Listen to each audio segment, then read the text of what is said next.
All right. Welcome back to the Love Live. You know what they say, better late than never, but here we are. Once again, it's Sunday at 9 p.m. Central Standard Time. We are live on Facebook Live, we are live on YouTube, and we are live on Twitch. For those of you, if this is your first time ever watching the Love Live, this is a safe space. What a safe space means is you can come and talk to us. Typically, we have pretty interesting conversation, but if you want to vent, you got something on your mind, you just want the panel's advice, we are here, to listen to you on the Love Live. As I mentioned, we started late, but as I mentioned, better late than never.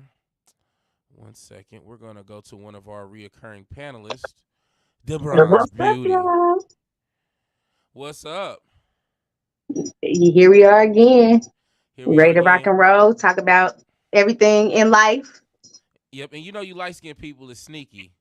Ooh, sneaky. Look at this motherfucking show. Look, What's up, what they say. You like a cramp, girl. You come as soon as the work is done. All right. Let me tell Okay. you that. Let me tell you, Not a cramp. like a cramp, girl. Love you.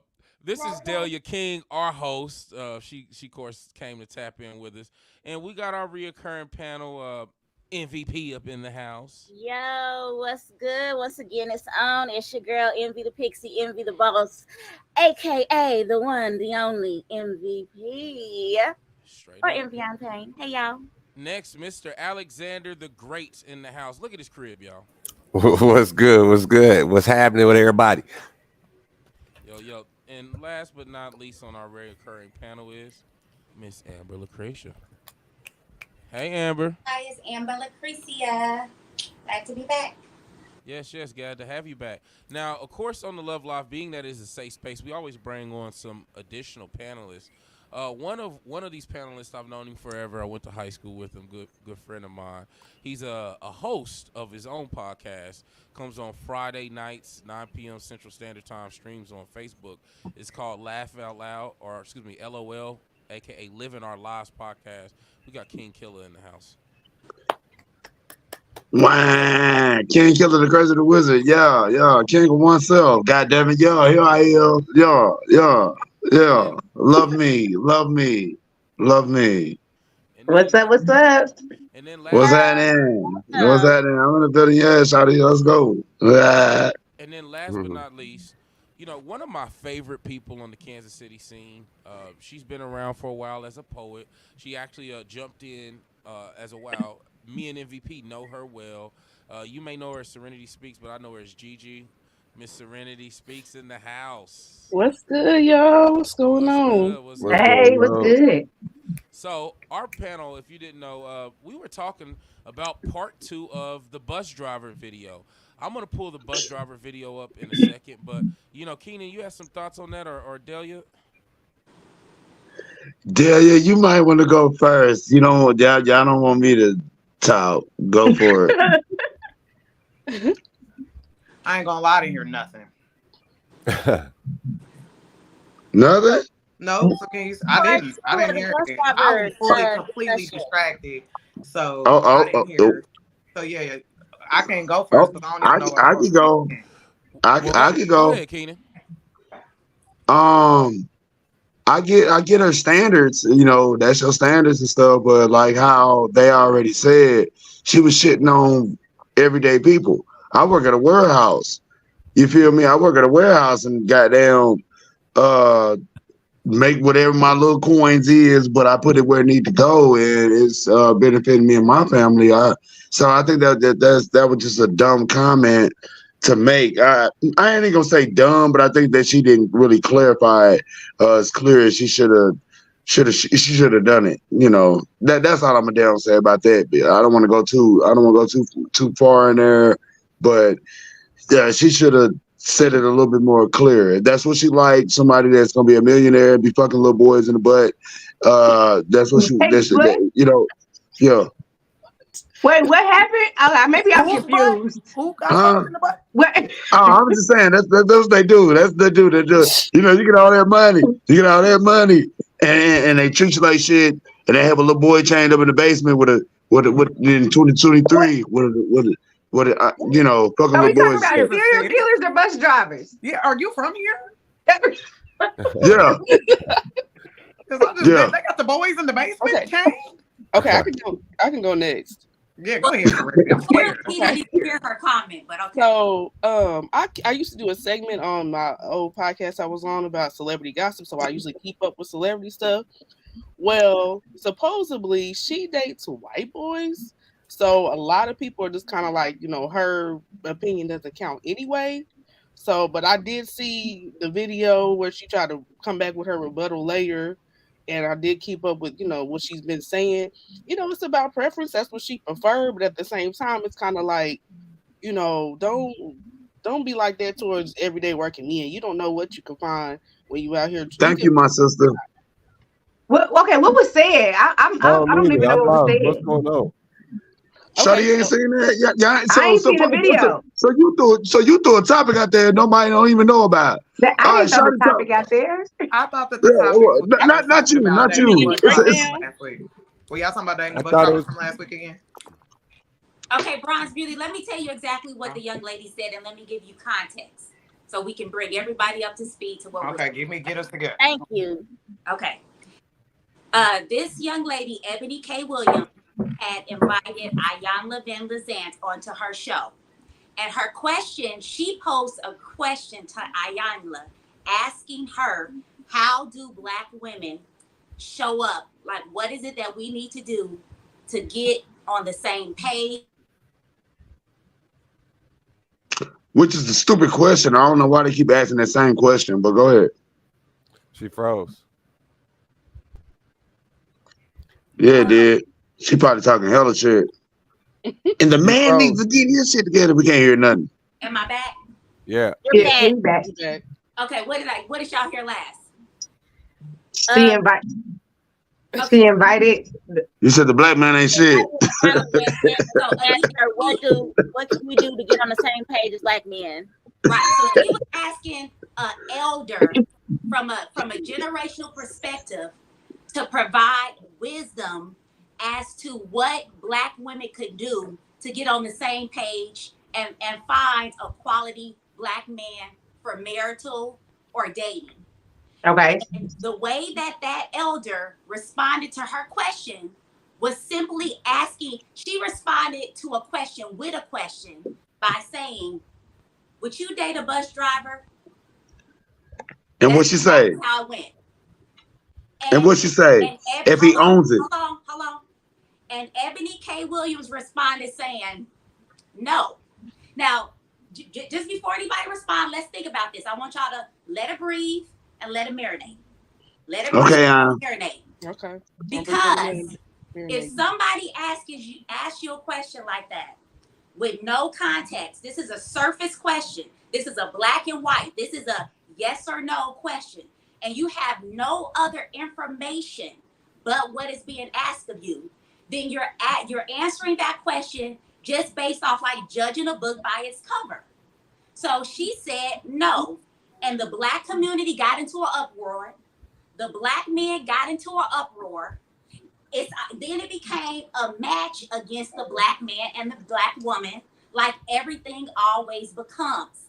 Instead of each side listening to one another and trying to figure out what is the actual friction. What do we disagree or agree with? Like, what is the actual problem? This woman was speaking to her personal preference. How does anybody have an issue with what somebody personally want to do with their life or they don't want to do with their life? That's the number one question there. Number two, the question that was asked of her was an unfair. Let's watch it, Amber. I've got the video loaded up. We'll actually play the video. Go ahead. I know that you've said that you cannot teach a man or tell a man how to be a man. So I will not ask you to indict men in this question. But I do want you to speak, Ayanla, to how women need to, position ourselves so that we can be in our divinity, so we can have our crowns right, how we can create and not build When some of us, quite frankly, feel that the men that are available to us, and I'm talking about across the color spectrum, across the age spectrum, trust me, I've done them all, they are not positioned to protect nor provide because of some of the statistics we just talked about. They're not earning the incomes. They're not having the resources, and some of them are not even showing up in the leadership. She admitted to dating everybody. Would you date? If he owns the bus. If he owns it. If he owns the bus. See, that's a problem. That's a problem. That's a problem. Because the standards and requisites, and I'm not talking about him laying on his sofa playing video games all day. I'm not talking about that. But the standards and the criteria that we use to measure men is off for who we are as women and who they are in this society. I would date a bus driver if he loved driving the bus, if he was a man of integrity, if he was good to his mama, if he treated me well, I would date a bus. Good points. Good points. Good points. Can I flex a little bit? Go ahead. Flex on him. I'm celebrating the day that I called my wife and told her that I'll date her. And this was in high school. I'm 36 years old. And today is the day that I remember this day more than I remember proposing to her. This is the day where I called her on a rainy Sunday, May 7th. I don't know what the year was, wife, but goddamn, I was 15 years old, and I told her yes. Shy as hell. Told her yes. Didn't have a penny in my pocket, but here we are. You know what I'm saying? 20 years knowing this woman. And I come from the streets. We, Copeland, we done so, we've been out here because we've been out here. So I don't know. Not me. I don't know what the hell everybody into, man. Like, I think that's the weirdest. Copeland, it was you. That fat nigga on Blue Ridge was not me. I never been on Blue Ridge in my life. These are lies and slander. Lies. So for me, it's the fact You was a Gen X nigga. It ain't the fact that she didn't say she wouldn't date a bus driver. She said she wouldn't date him if he didn't own the shit. I mean, but her whole demeanor was just a snobby kind of like approach anyway. So, I mean, that's the type of woman she is. So, yeah. And I can respect that. I respect that. But you're not no sister of mine. Like I'm as a Hebrew Israelite, bro. Let me be clear on that. As a Hebrew Israelite, we live and breathe and think a little bit different. You feel me? We don't move really like how the rest of the world move. Yeah. So how do you move? You're Hebrew Israelite? Yeah, how do Kind. Yeah, how do you? Well, shit. First and foremost, to keep my dick. Hey, first and foremost, to keep my dick in my pants, and I respect my wife. And then we don't eat pork. Like same thing. So like I got a question. Do you respect her before she's your wife or because she's your wife? Before I consider my kids. I consider my in-laws. Like I can't embarrass my mama. Like all of that. I can't. And she don't drive a bus, do she? No, she used to though. When in '82, I remember her driving that bus. Nah. Goddamn. Nah, that woman. What you account specialist? Like yo, she work good. What do you do? Insurance. Nigga sell crack all day, selling that dope, baby. Dope. She whipping it up in the kitchen. Hey. All I do is go get the baking soda, baby. That's all I go get, baby. She got everything. Hell yeah. Fix your face. Nah. No, my baby work regular job, man. And bank shit. I work warehouse, typical regular work, and I represent for our people. My black brothers and sisters, bro. Like those women that walk by with none of that stuff. I'm just speaking as a man. None of the shit when you don't look at it, like when it's not in your mind, it's out of sight, out of mind. I don't give a hoot about none of that shit. All I want to do is make life good for my wife and my daughters.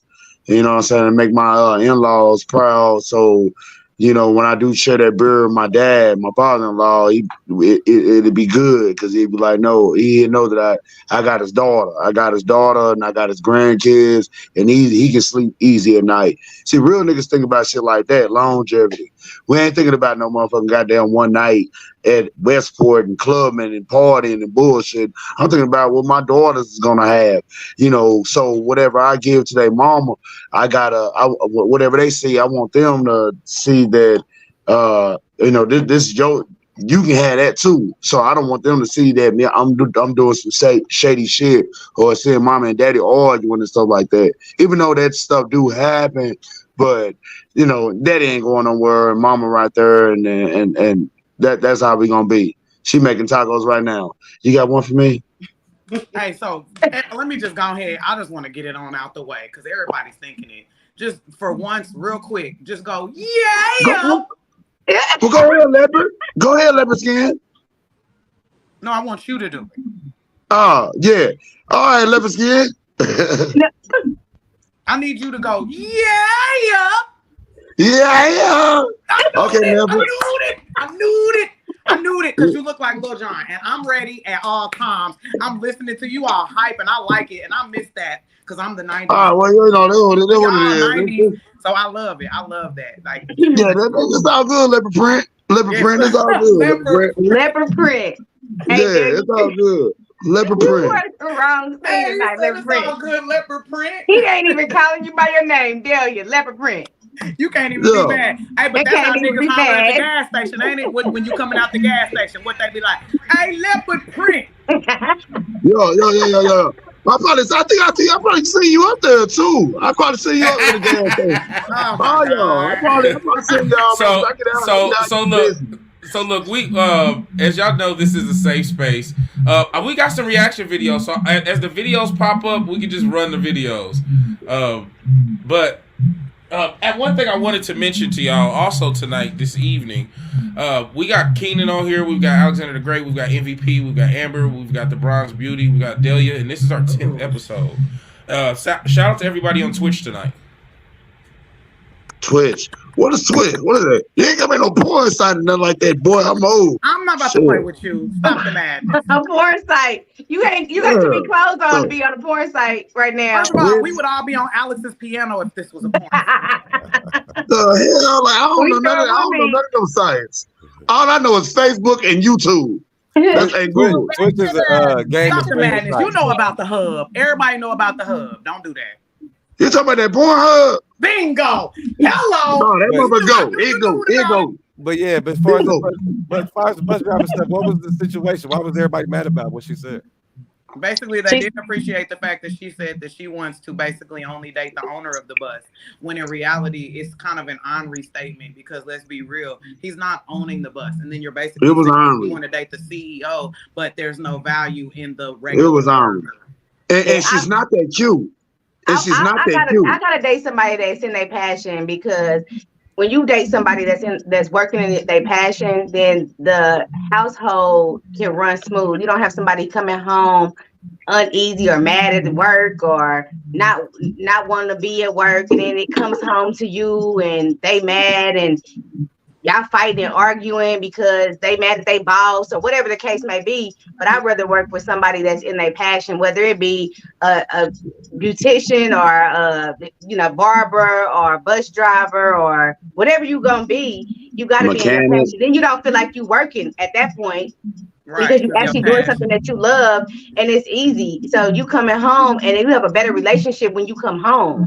So if you love driving the bus, you love driving the bus. I'm there for it. And I think too, something that I feel like wasn't brought up in the video from either side, but that does matter, is like, let's for example say maybe it isn't that he loves driving the bus, but he loves being the sole provider for his family and doesn't mind that the bus is the key. You ever meet somebody and they're doing a line of work that may not be the greatest asset, but the way their family makes them feel about what they do makes them value it. So it's like these guys that stand up on jackhammers and literally shake like this for hours They don't enjoy that shit. That's rattling their brain and some more shit. But when they come home to this family that's smiling at them, and I mean smiling at, you know, him and loving on him for the work that he does, it makes it fulfilling. So it's not that he loves what he does, but he loves who he does it for. So it makes the love for doing so that much easier.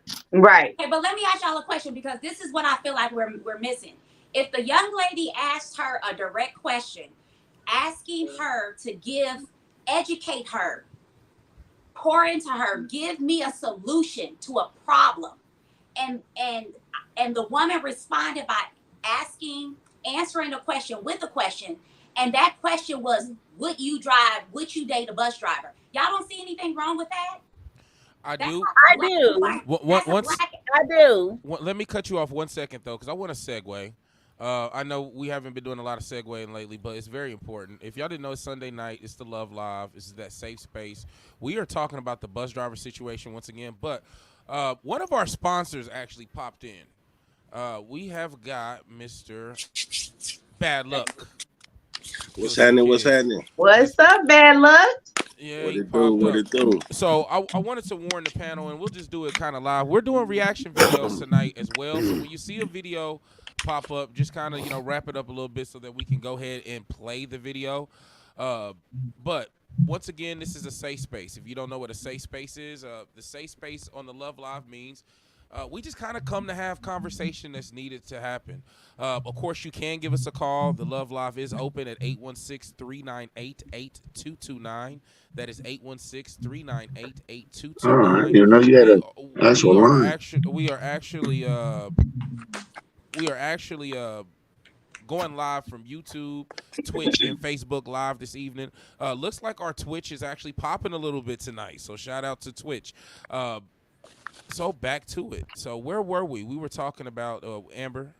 Yes. So where we were, my question is, because you guys are speaking to things that didn't even occur. Y'all are speaking to the fact that she was shitty for saying that she, you know, only wanted to drive the person who owned the bus. We're not speaking to exactly what we heard on the video. And what we heard on the video was Ayanla asked her, would she date a bus driver? That's all the context that she gave, was that. Then after the fact, she said, well, I would drive a bus driver if he was loving, if he was this, if he was that, if he was that. That's not the question that she asked. She just said, would you drive a bus driver? I mean, would you date a bus driver? Mm-hmm. Just, if I ask any of y'all that question or a question like that, you're just gonna simply respond to the context of what you heard, and your answer might be no as well. Well, her answer wasn't just no. She said if he owned the bus. So she if he owned the bus, but who's owning a bus though? So she ornery for that response, because who's owning the bus?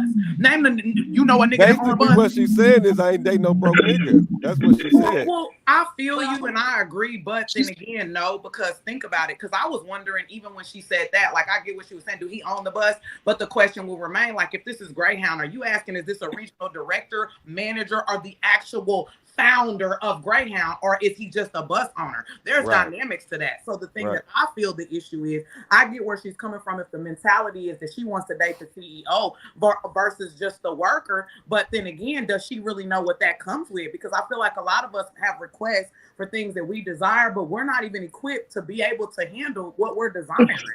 I know people that own party buses. I know people that own party buses. That part, see? So it's like it was a perfect conversation that does bring up the dynamic of what really does matter. That unfortunately we place the value of the man on what he can bring in, and unfortunately the value of the man is basically on the outside of him. So think about it. If your value is based off what you're bringing in, then that's from the outside. So there's no internal value. So you have the woman on the left that's like, look, I only want to date the dude that owned the bus. So that means she only wants the external side.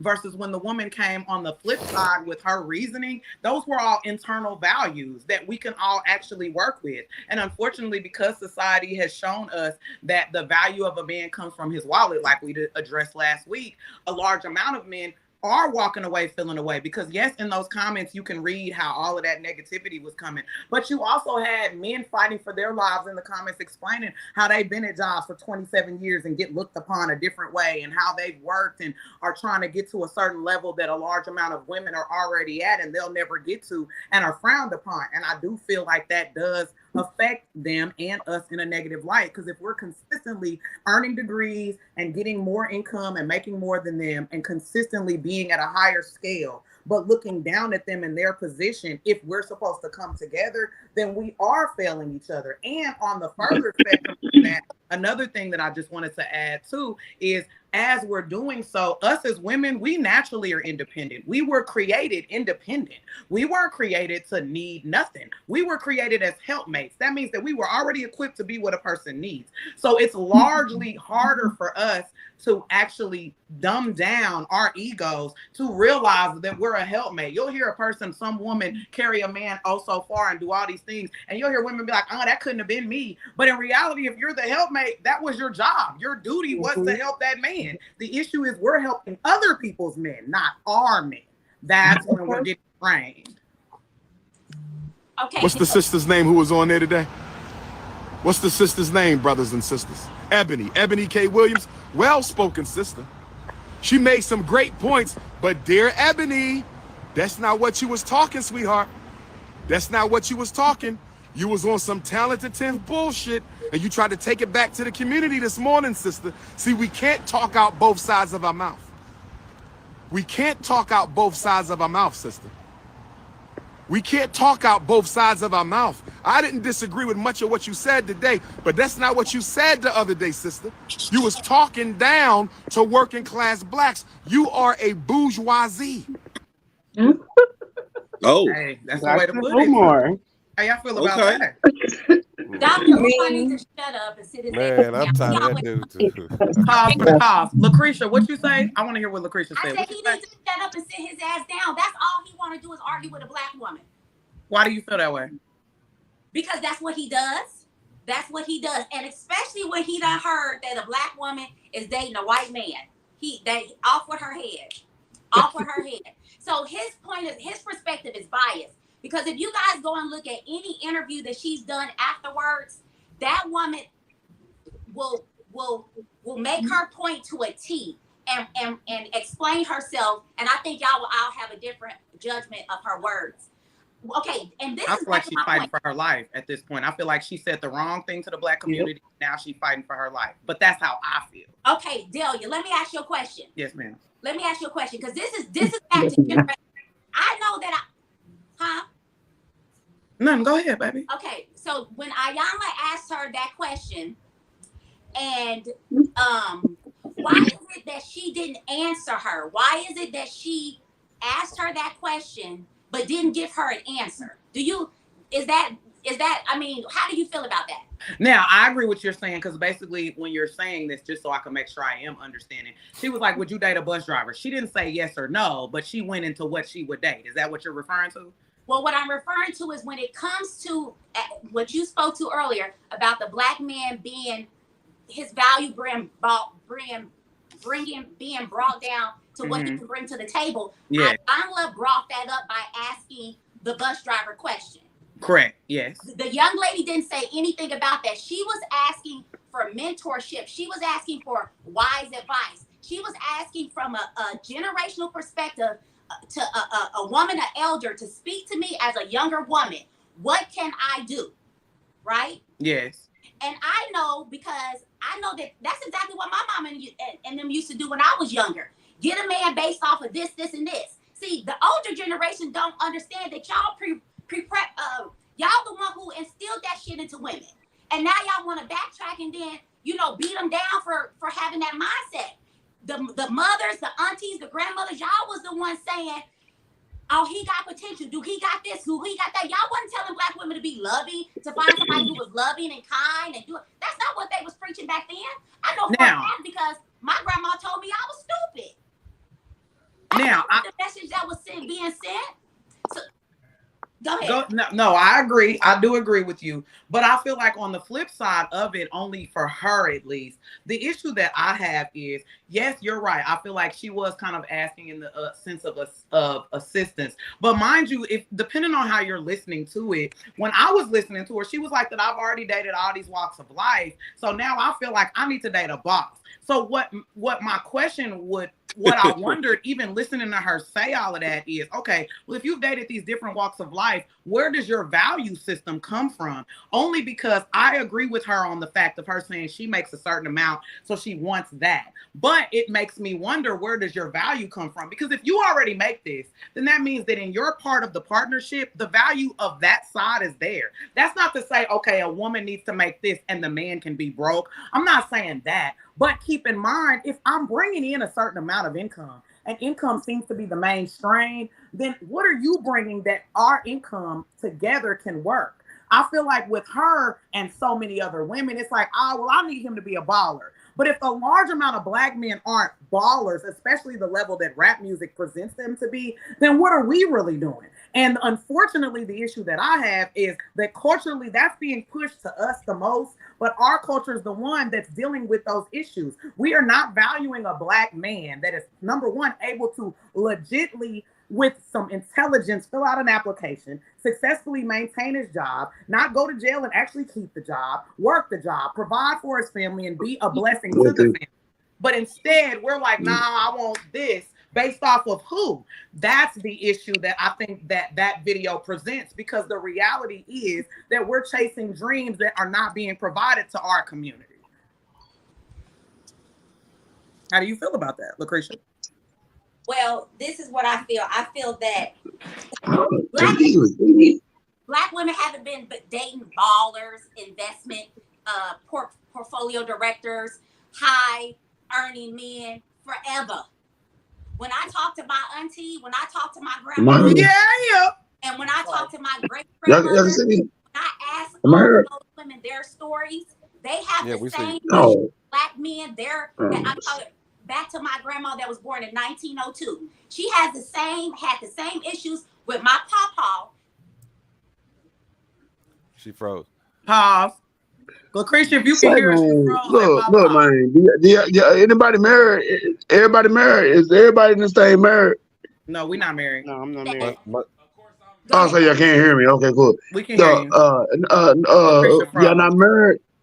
Do y'all got kids? Anybody parents? We got kids. Yeah, we all got kids. Yeah, we got kids. I haven't met Miss Serenity yet, though. She's actually new to the cast. I haven't got to meet her. So, hi, Miss Serenity, by the way. Hey, girl. How you doing? I don't have kids. I got you, brother. Okay, Serenity don't have. Serenity blessed. What are you doing? Point making. I thought that shit was cute. I've never been so bored to where I needed to raise a human. So don't do it. We got a video. Yeah, you got kids and stuff like that. Who's this brother right there? Is that the bus driver? What was you gonna say, King? Like, what's Lucretia, Miss Lucretia? It said you was like my grandma in 1902, and then it froze. God damn, I'm trying to respect everybody. I want to hear what everybody gonna say. Most definitely, I want to hear what everybody gonna say. Lucretia don't finish. Go ahead. Okay, Lucretia. Yeah, your video it froze. So the last thing that you said was that your grandma was born back in 1902, and then it froze. My pawpaw froze. Same thing happened with my pawpaw. All I'm simply just real quick. All I'm saying is that took her shoes off and everything. Damn. I'm gonna need for him. Mute him up, Copeland. When I speak to my auntie, my grandmother, and when I hear the story of my great grandmother. My grandmother was married. My great grandmother was married. My mom was married, and my aunt was not married. But when I listen to those women and they tell me their stories, when we're having a conversation dealing with the Black men, they speak to me and tell me that the same problems that I have today with Black men is the same problems that they had with Black men. So what I'm saying is that Black women and Black men have been having the same issues with one another for centuries now, for decades, from generation to generation to generation. That was my point. Okay. Now, what was you saying, Keenan? Muted. I got muted. So you got me standing like Eric Mays. I got muted. Oh, that's so funny. I I ain't got seen Bad Luck muted. in so Well, we long. can hear you now. Y'all stay focused. Hi, Bad Luck. What's happening? What's happening? I haven't seen you in a while. Welcome back. I know, I'm in here. We in this thing. Ain't nothing Bad wrong Luck, with it. what's up? Welcome What you back. think? Welcome back. Yeah, what you think? I just been listening, man, taking in everybody's opinions and stuff like that. Man, this is a real touchy subject right here, man. But That was a touchy one. man, this is real.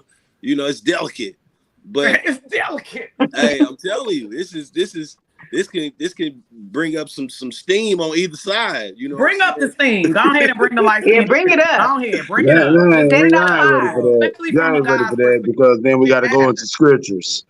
Yeah, we got to go into scriptures. Oh, okay, I had Bible study today. Hello. You're not ready for that. You got to go into scriptures. Tell him about it, Killer. What scripture you got for us? Give us before we go to this segue. Give me one scripture, Killer. Let's get it right. Oh man, I'm not even gonna do it. I just know one thing though, like with women, bro, like you need a honest man. Gotta have an honest man, bro. But when you got a woman, bro, that just nagging and nagging and nagging and nagging, bro, like that's not a good thing. That's not a good thing. That's all I'm down saying. And I know y'all gonna say like, what the fuck, where I'm coming from, but right. No, I'm not gonna say that. My real question would be when you say that a woman is just nagging and nagging and nagging and nagging on your nerves. It's usually when you fucking up. No, I'm gonna say, but it just depends on what category is the nagging. Is she nagging you for a need that you need to handle for y'all, or is she nagging you about you, or is she nagging you about her? Because I feel like so many men say that we complain and we nag and we do all of this, but what category does it fall under that's actually getting on y'all nerves? Because if it's about you, then you kind of need to work on you.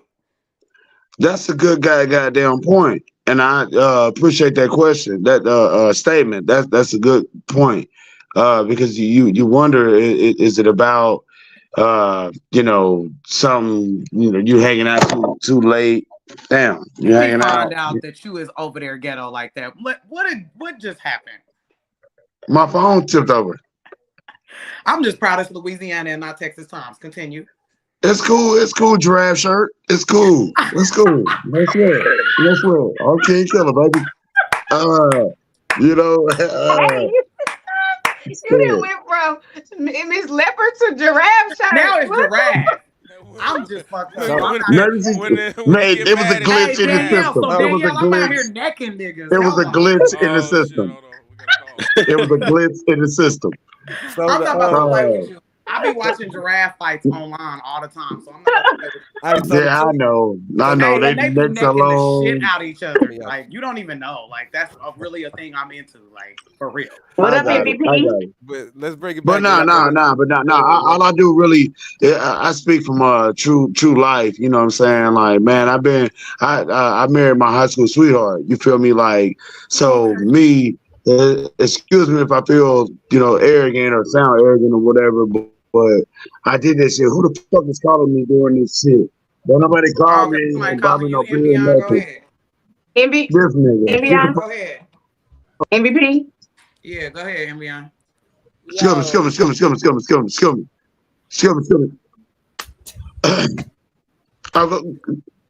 Oh shit. Go ahead. I was gonna talk about my wife and stuff that I love talking about. No, we was gonna hear you talk about your wife. I thought that a phone call was coming in. So that was all. We wasn't. If you're about to talk to you about your wife, go ahead. We would love to hear. We've got a phone call. Yeah. Okay. It was a phone call coming in. It was a phone call coming in, and I didn't want to take that motherfucker. My wife and I'm waiting to tear her ass up. She in the tower. Yeah, we'll take the call. I mean, we're gonna take the call. So what we're gonna do is watch this quick reaction video, and right after that, we'll go right into this next caller. This whole ordeal sounds like a Tyler Perry movie written while the writers are on strike, which basically is a Tyler Perry movie. What is going on, y'all? We have to talk about this Ebony K. Williams debacle with Iyanla Vanzant. Girl, this has been going on for a week now. Folks have been like arguing. It's been a big commotion online.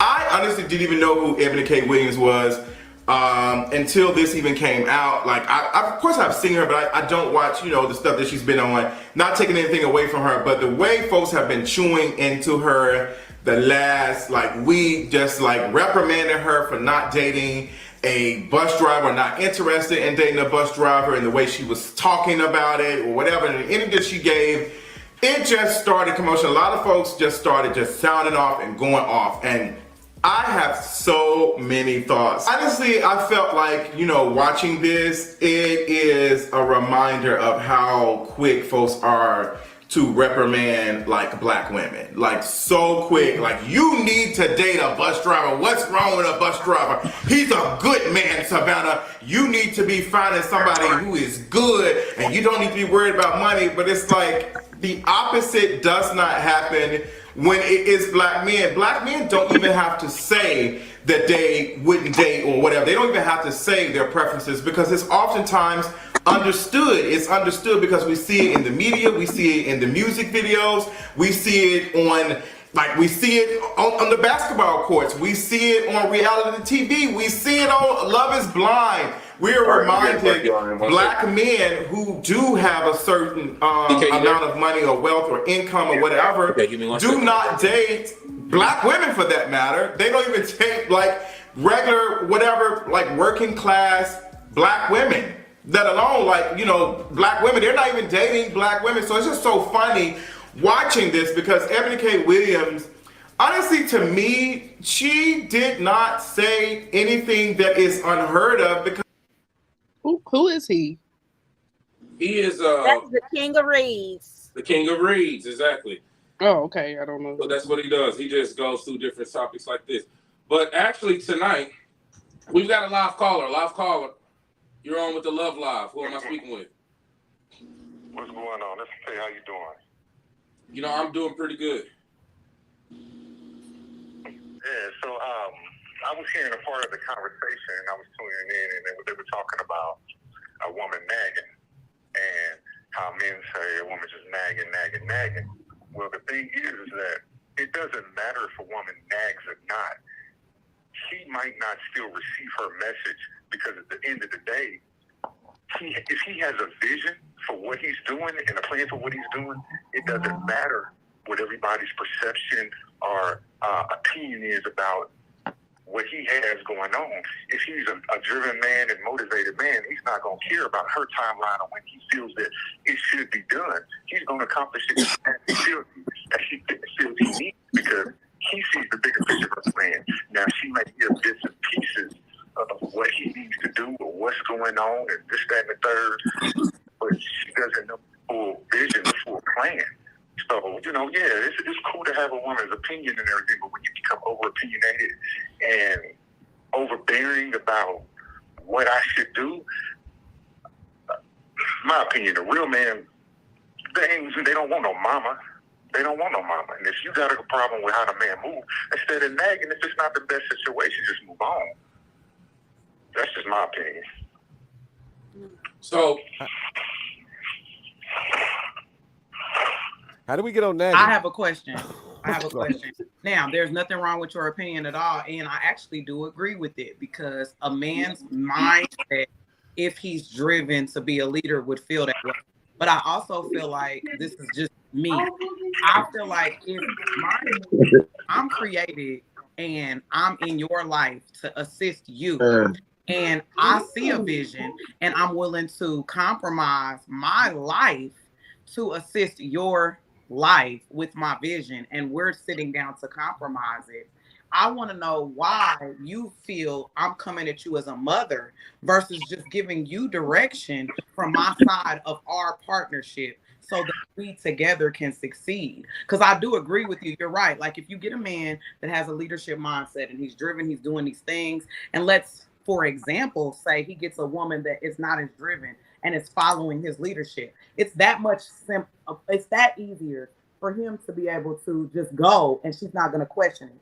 But if you meet a woman, for example, like myself, who also has plans for me and as well as you when we get together, and you're not willing to compromise, I don't think it's fair that I'm now viewed as the mother figure only because I have a plan. If, for example, you may have dated a less driven woman prior to me, if I'm the helpmate, I just may be a stronger mate for you than your last mate. I feel like due to the fact, and this is just a thing that I've seen and I'm viewing, and I mean, you guys can back me or not. I feel like a large amount of Black men, because they've been raised by their mom only, and the only masculine energy that we produce is yelling, going off, nagging. That's our masculine. That's what we have. So when you finally get to a woman, mind you, you just survived your whole childhood from all of that. When you get to a woman, you don't want to hear that. But that's our mechanism. So I feel like a large amount of men feel that way when they hear a woman coming with that energy because they combated that from childhood. So it's like, oh, no, I ain't trying to put up with my mama, but that's our only way. So if that's how you view every woman like that, fortunate, because your mama usually don't get fail, you know, when she wants you to go one way. So I agree with you, but in the same token, if you have a woman with the mindset like I'm speaking of, then we're gonna always bump heads because we too have a voice and want you to hear our voice and apply it to your life. Half the time niggas be saying women nagging, and women is just telling them shit that this niggas will call it nagging because a woman telling a grown ass man some shit that they should already know. So maybe a nigga think it's annoying. Like, nigga, she shouldn't even have to tell you this shit half the time. Gotta respect that. If I may interject, can I jump in here real quick? Mm-hmm. All right, bet that up. Yo. We have women they be telling us the real, you know what I'm saying? My old lady, all the shit that she told me, dog, like that I shouldn't have done. I followed my own instinct, and I be thinking that motherfucker right, man. But my old lady will tell me something, and her shit just connects a little bit better. See, me as a Hebrew Israelite, I understand, you know what I'm saying, what's going on right now. And the Most High's energy and his information in that scripture, bro, give us guidance. And that's what I believe in right now. Like I said before, I'm celebrating 20 years of knowing the same woman that I've been dealing with since I was 15, 16 years old, and I'm 36 right now, cuz yeah, I'm celebrating it right now. So I'm out of here. I'm about to go enjoy my wife. Peace. Oh, okay. You know what I'm saying? Appreciate y'all having me on the show, but I gotta go kick it and gotta go to trap, go hit the trap in the morning. So, you know what I'm saying? True man. You know what I'm saying? True man, dog. Yo. Okay. Have a good evening. All right, caller. Yeah. I just want to make sure you were there. Any of the other panelists, would you guys like to chime in beyond? Yeah, so I'd like to add to that. So, like with the mama thing, you know what I'm saying? I've been in a household where my parents were married, and I've been in a household where I just had my mom when they got divorced. And to me, I never took what my mom was fussing about or how my mom went about it, everything, to my adult life. You know, I was fortunate enough to have some strong, positive old school men in my life. My grandfathers, my uncles, you know, my dad, they're old school traditional, you know. So I think at the beginning of a relationship, when you guys are talking, a main conversation that needs to be had is goals. The main conversation that needs to be had is goals as far as, you know, what is his vision? What is his perspective? What is he trying to do? You know what I'm saying? And what you're trying to do. And see if first off they even interline. Because, just my opinion, if you feel like you got to yell to get the man doing, or he got all this stuff together and everything like that, if you got to do all that, why are you in the situation? You know what I'm saying? Why are you allowing yourself to get attached to somebody who has no vision, no motivation, and all this stuff, and you have to build up you know, to the point where you're yelling and you're draining yourself. Because one, I'm not going to allow myself to be yelled at. You know, I have a vision. You might agree with it, you might not agree with it. But in the beginning of the relationship, we're going to talk about what goals we have, what visions we have, and how we can complement and help each other. Now, if I do have a plan, and you might know more about my plan, and you might be able to give insight, that's cool. But if you repeating, I might have steps. Me, I'm a planner. I write things out. I draw things out. And I get a lot of information before I move forward. So if you fussing and figuring out why I ain't did this, that, and the third, and everything, and not understand, I'm going through my planning stage and really trying to grasp all the information to where I can be successful. I don't want to just dive in and fail. You know, that should be something that is discussed and talked about. Can I ask the caller a question? What's up? Okay, we kind of getting away from the subject matter. I wanted to ask you, have you ever tapped in with a woman or try to approach or talk to a woman that basically she felt like you didn't make enough money for her? Like, you know what I'm saying? That's kind of what we was on, like women quote unquote saying men ain't good enough for them, or you know what I'm saying, working class men that punch bad luck. Let me not cut you off, but let me join in real quick, because here's the thing. You talk about the bus driver, right? The bus driver is who those ladies complain about, and it's the same thing. It's almost like, would you date a man that you believe isn't up to your standards? So therefore, that's what she's going to complain about. So I think for him, he's maybe would we say this is personal experience that made you call in with that comment? No, I was listening. No, not personal. But I mean, like, have you ever been in an experience where you were getting nagged at about something? Maybe it's not financially, but maybe just something that maybe you should have known, but the nagging isn't helping you catch on better. I haven't. So fresh out of high school, I went into the military. I was driven. I went to the military. After I did the military, I jumped into government contract. I've fortunately enough been able to make some pretty good money over the years. So I haven't had somebody tell me I didn't make enough or this and the third. I have had conversations with those type of women, and when they tried to put a dollar sign on their love or a dollar sign on their attention, I lost interest. Just because, one, I feel like you should pay attention to the content of my character, how I treat you, how I respect you. Those are more important, you know, than everything else, because I've had grandparents. One set of grandparents were very well off, and I had another set of grandparents who was worse than dirt poor, you know, farmers. And I saw how both of them made it. Both of them were happy, and how my grandfather treated the women, and, you know, was about his word and everything like that. So if a woman's putting dollar signs on it, but let me cut you off. I hate to cut you off, but I'm gonna cut you off because Delia always says this. That Delia always says as men that we have the longest explanations, and we got to get through it, brother. And I'm gonna keep it real, but I'm gonna say this though, because I got some more questions I want to ask you, because I respect your opinion, but I want to hear the background. So yeah, I know you're talking about ladies complaining, and I think we kind of pin ladies as gold diggers and all that all the time unjustly.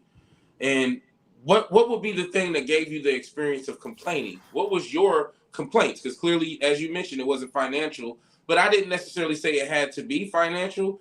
But there's some relationship that you got some complaints out of, right? Where you felt like you were getting nagged about this topic. What was that topic for you?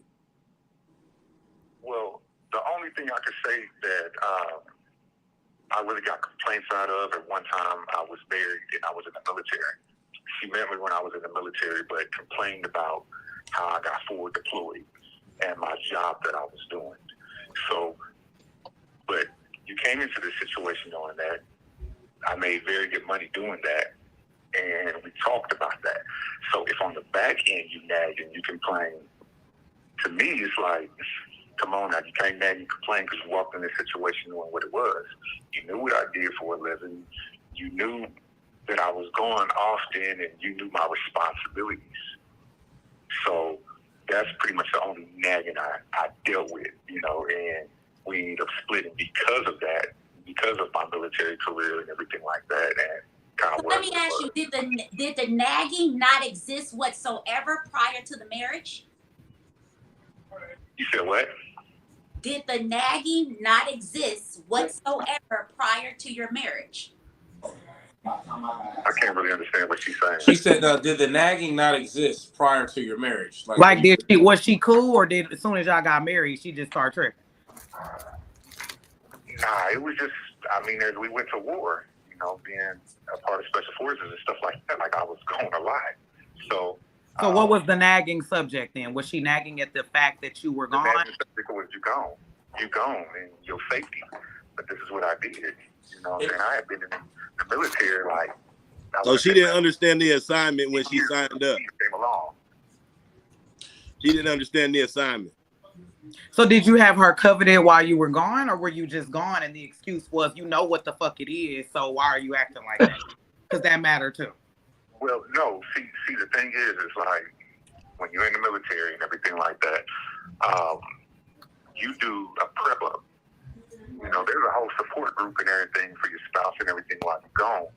You know you're going to be gone. Now, I don't know how long I'm going to be gone because missions 9 times out of 10 are fully top secret, and you don't know what you're doing until you halfway there.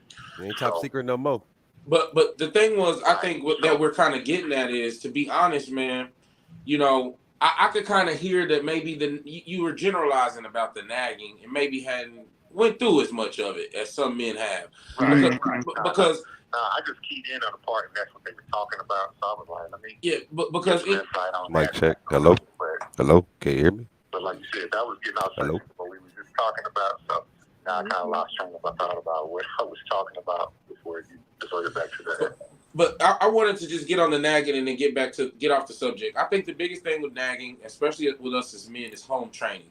And the home training for men is a whole different ball game. And we argue about how women can't raise men and all of these other things, but it's all based on your level of training. And I think that's what you get out of those women. What's I don't up? mean to cut you up. So my whole thing is, my whole thing is, if you start categorizing it as nagging, then it's already an issue right there. So you shouldn't look at it like your woman is nagging or your partner is nagging if they expressing themselves and their feelings and their emotions. It's nagging though. Huh? What do you consider nagging? That's what I want to ask you. That's what I want. Hey, that's what I want to ask you. Right. Like, Here's the thing. What do you consider nagging? Right. Nagging conversation though. That was started by a killer who was gone out of here. So let's go ahead. Let's segue. Let's segue really quick. And move on. We're not gonna move on though. We're not moving on because I agree. It does matter. We are moving on, as Maya and Silk the Shocker said once upon a few thousand. Okay. Listen, this is the Love Live. Yeah, because it is a safe space. And what I mean by safe space, this is a place you can call in and talk. We also have a caller on right now. Tonight has been a different night. This is our first time doing reaction videos. We're, of course, live on YouTube, Twitch, and we are live on Facebook Live. Caller, before I let you go, is there anything that you wanted to say to the public out here? Man, at the end of the day, when it all breaks down, first off, you know, a lot of men have issues with women. A lot of women have issues with men. But at the end of the day, we both have to take accountability that both sides have done damage to the other until we have a respectful conversation with each other, addressing the issues like you guys kind of are. The process of healing would never get back. So if we come together and we believe in, you know, love as it's supposed to be, you know, then the bickering can stop. The bickering won't stop until we first address the issues. And a lot of people need to heal before they constantly jump into other relationships. And men and women alike put unrealistic expectations on the other. You know, money will come and money will go, but shoot, it could be one situation that change your life. You know. That man could be at work, having a good job, making good money, and have a catastrophic accident, and now his life has changed. He doesn't make that much money anymore. He's disabled or whatever the case may be. Now he can't provide. A lot of men fear that once he can't provide, the woman will leave just because she's put a dollar sign on that relationship coming in. So a lot of men kind of that I've talked to have kind of stayed back and, casually dated versus actually invested into a relationship, because it's like, well, she gonna leave anyway, you know what I'm saying? She probably gonna have these different guys over here, and like women too. Women don't want to give themselves wholeheartedly because they're like, oh, well, he's this, and that, but there is hope for us. There is a chance that we heal. There is a chance that we find love again, but it starts with uncomfortable conversations. Caller, let me ask you a question. What is one thing that you personally have learned since your divorce? Say that again? What's one thing that you've personally learned since your divorce? Communication. Okay, that's it. That's all I wanted to know. And being able to have. That's all I wanted to know. I want to know how you learned how to communicate. How did you learn how to communicate after the marriage versus in the marriage? Because that definitely matters. So you learned how to communicate after the marriage, or you're saying that was the matter that mattered in the marriage? Because that her question, she's asking one question, but you gave one answer, and I want to know, you learned how to properly communicate during the divorce, or that's what you took away from your marriage? No, so. Oh Lord, I communicate. She tried to communicate, but it's hard. Like when you call it nagging. Like that. Yeah. I mean, that part. You're both trying to express your feelings during that moment. So, unlike a lot of folks, what I did was I seeked counseling to heal my heart, and then that's beautiful. And listen to understand what she was saying, and listen to how she's looking and how she's feeling and how she's talking, to understand and receive that pain and everything that she's talking. What's your zodiac sign? Hey, so let me ask you a quick question. What's your zodiac sign? Ask him. Pisces. He a Pisces? Yeah, he a Pisces. But hold on. We're getting out of this segue. Caller, I appreciate you calling in. How did he call it nagging? Thank you for calling in. Yep, thank you. He sound like he could tell a woman a whole lot of bullshit in a smooth way. Stretch it out. He'll stretch it out to 5 minutes, and it'll sound so smooth, but it'll be all bullshit. Or you're so frustrated, you're like, you know what? Fuck it, just have it. Well, I believe you now. Fuck it. We know bad luck ain't got nobody nagging with all them big booty girls over there. Copeland. Well, we know he ain't going on no dates without nothing to say. That's gonna be a day with conversation. Definitely too much. You ain't gonna get time to talk. He gonna be talking the whole day. Hell yeah, you just gonna be sitting there. You can take a nap like Embion did and wake back up. Right. Embion, what happened? He got laid down. Hey, she was fed up. She was pissed. Every you know time I what? try to talk on this Love Live, somebody else can start talking. I'm gonna lay down. I went to the kitchen, made me a sandwich. We ain't heard from you. We ain't heard from you all night. Yes, you've been real quiet. Hey, MVP, we need to go ahead. We need to go ahead and do the MVP sector of the night. So we can go ahead. MVP, go ahead and take the floor. Let me get my Cheeto dust. Oh, you need a second. You just made a second. All right. Serenity, what do you think about that call? Because I love the fact you don't have no kids. So just listening to him and then wait, what? That ain't had nothing to do with it. I don't care. For me, I'm still basking in the ambiance of the fact she ain't got no goddamn kids. Like, I'm vicariously living through her. I'm happy as hell. So after bad luck left that review of him. What do you think about that? I wanted to kind of chime in a little bit because I have dated men in the military, but never any that were active. So it in a way it's kind of like he was saying, like if you know a man in the military, he can be shipped off anytime. Right. But at the same time, it's like, yeah, he telling you this is what I'm doing, deal with it. But at the same time, it's like, if you, and he sounds like he's a charmer, you know what I'm saying? So you dating somebody is going good, and you like, okay, I can deal with that. But people say they can deal with something until they actually get in it. Then it's like, oh shit, this ain't. You know what I'm saying? Yeah. This Hey, ain't look what at him. I'm not about to play with Copeland. Shut up. I'm just His saying, lady like, was being selfish. He over there fighting for the country, and she fighting for his time. She's Right. selfish. Well, That's a lie. that's That's a the lie. thing. That's true. Okay, See, so I'm that's the thing when you date men in the military. Like even like I dated one that he used to do the reserves too, so he would have to go out sometimes. So that's the thing when you date those type of men, you have to keep in mind they could be gone, they could get shipped off at any time. Right. And yeah, you could be sitting here like I'll miss the time, but that's why you hear a lot of stories about people being with somebody in the military and they cheating. Cause it's like they gone. You know what I'm saying? They Like could be they gone, can, right. and sometimes when they're on the missions, they can't communicate with you. Nothing. Like this, if they can, it's like here and there.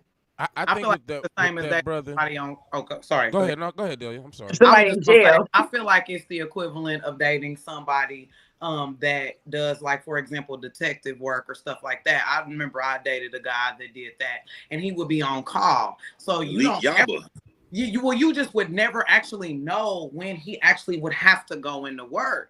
And then mind you, that also kind of plays on security, because then you have to actually trust that work is where they're going. Because, like, for example, if they're doing that and 3 a.m. they get a call, you got to know that, okay, they're going to work and not, in hopes of. So a lot of it goes into that. But I agree with her. You're right. When you decide to take on a person and you find out what their career path is, you do decide to take that on. So it's like I compare it to dealing with ballers, like ball players and stuff like that. They be gone and they may cheat, and you have to know you're up against that. Like, not all of them, but the stigma is that they cheat. So it's like, what you're up against dating a person of that status that basically can get anybody, because that's what you're up against. It's not even about the person. It's the status that they basically have the ability and capacity to access anyone that they want. So do they value you enough to not mess with all of these options that they're receiving? Because a lot of people act like they don't cheat, but a lot of people just don't have the option to cheat. They probably would cheat. They don't have the option to cheat. Yes, like, think about it. Think about why you don't have the option to cheat? There are, well, I'm saying, like, there are people. They just ugly as fuck. Well, so they not getting nobody. That matters, though. Think about it. If you know people that are literally getting things thrown at them versus a person that's fighting to get one person, it's that much easier for that person that's getting it thrown at them to be able to cheat. The options are right there. Yeah. But one thing I wanted to go and to kind of wrangle the conversation a little bit. One thing is, sometimes we talk about dating and we talk about people and we talk about relations to people, and one important part of communication is being able to listen, right? Mm-hmm. And I think even with this whole bus driver situation, going to nagging, going to finances, it seemed like we always get back to the same core issues of relationships. But with the gentleman who just called, I think a big thing with him was he was kind of long-winded, y'all. It took a minute. Like, even a lot of people don't have no energy. You kind of suck the energy out of the live. Yeah. And he probably don't realize that it's like I'm a salesman for a living. And when you're selling somebody something, they're absolutely calling to hear you talk, or they're have you at their place to hear you talk and sell them what they want. But it's hard to sell someone something if they're not involved in it. Yeah. They're not, getting their shots. There's reasons why there are 15-minute commercials that still get to the point and have the audacity to have a disclaimer at the end said real quick. Yeah. And you be like, oh, but they get that information out there. So you're right. That's hey, but let's look at the flip side of the long ass explanations. Let's look at this one. Let's look at the flip side though. And then, so Copeland had to come with a disclaimer too, because he's like what Delia was talking about. Men be taking forever, and I'm sitting here like, bro, you don't even know. Like, I appreciate y'all being on with y'all every Sunday. Really, like, I think people don't realize that's the purpose of the Love Live, is because when we have these conversations, I don't gotta believe you or agree with you, but now I know your standpoint exists. Like Amber, Amber, let's take the standpoint though. Hold on, with the bus driver situation. Let's switch it when we talk about women that actually get overlooked for being too dominant or making too much money CNAs. too. The bus driver thing is like women being CNAs, right? Yeah, or just people that's men that are intimidated to even holler at women. I get that a lot. Like a lot of guys think I'm intimidating. So that's the thing too. Is on the flip end. I seen a video on that, and the woman was speaking on that, And it actually made me think a level, not less of a woman, but a level lower than that level of a woman. When I was thinking about gamer chicks, I know chicks that like are real nerds that sit at home and play video games the same level that dudes do. And I think about that. You never hear about that. Like you'll hear about a simp guy, you'll hear about a thug, you'll hear about the white collar guy, you'll even hear about a bum, but you only hear about a certain level of woman. You don't hear about the nerd woman. You don't hear about the gamer chick. You don't hear about that woman that she got a bank account that may have 18,000 in savings, but when you see her dress, she don't dress that much because that's not her focal point. Those women exist and they're not getting talked about or looked upon either because of what society deems as valuable. So on the flip side, just like we're valuing men for what they have on the outside, it's the same as women too, because you'll get a woman with a BBL, breast, cheeks chiseled, look amazing, and be worthless. Horrible mom, awful with family, disrespects you, but she look good. And your uncles are like, that's you doing your thing. But she ain't worth shit. Oh yeah, for sure.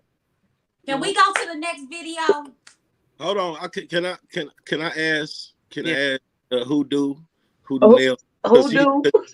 Who do nails? Yeah, what's up? I'm looking like voodoo.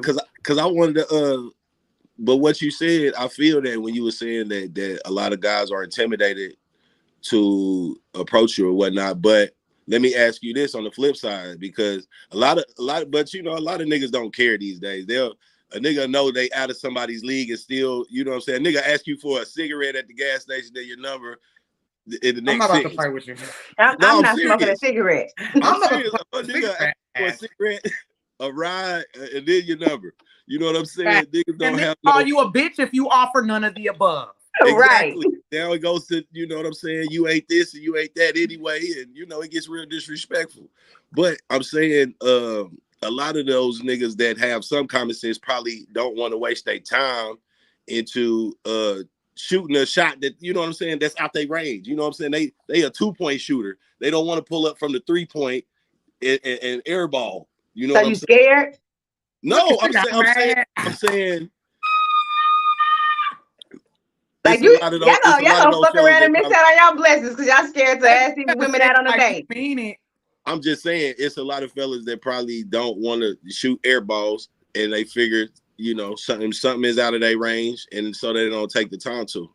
So now I'm saying that to say this, like, so on the bus driver situation, like, for one, I just want to throw out, like I don't know, a lot of women is crazy these days. Like, man, times is too hard, shit is too crazy, we getting too old.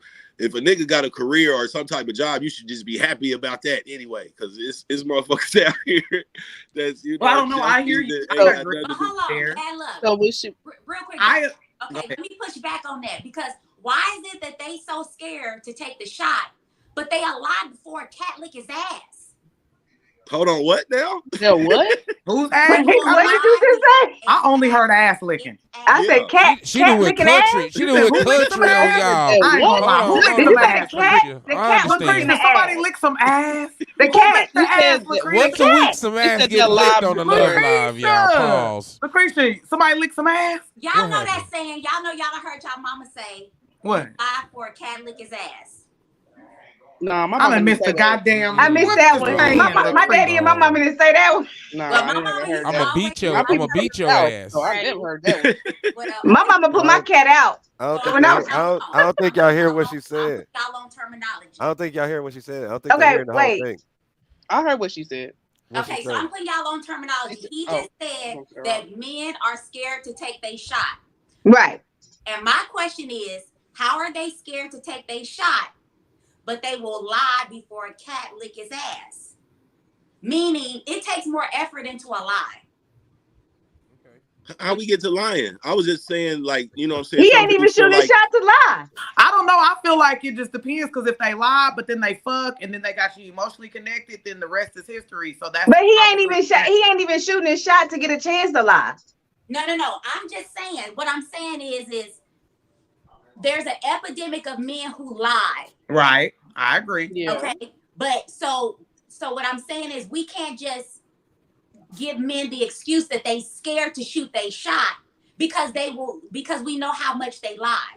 Oh, I get what you're saying. Women lie too. Hold Wait on, a yeah, I'm minute. about to Now, say I'm not women gonna out let you here just say lying it. way more Hold than on, men Men lie nowadays. too. let me segue in and out really quick. Numbers I don't don't lie. think it's a Hold way on, more. I think we both got. sides are just Let's lying. get a quick segue. Yeah, women lie Women too lie. now. There's no, and This I'm is first when we Women come start doing back. too.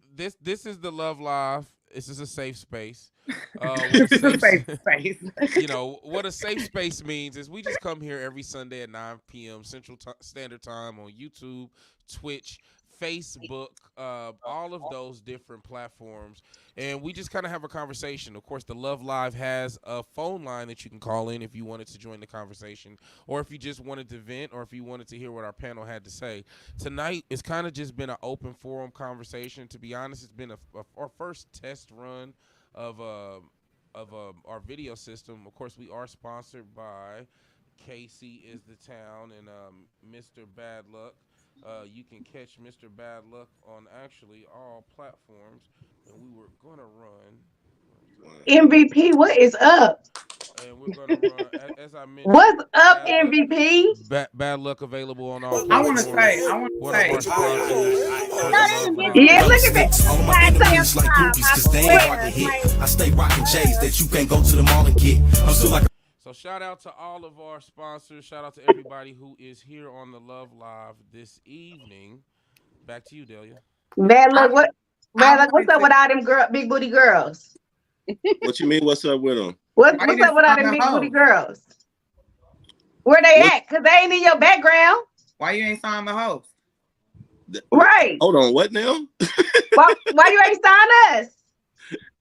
Sign y'all. Come on, come on, there you go. We got it. Go.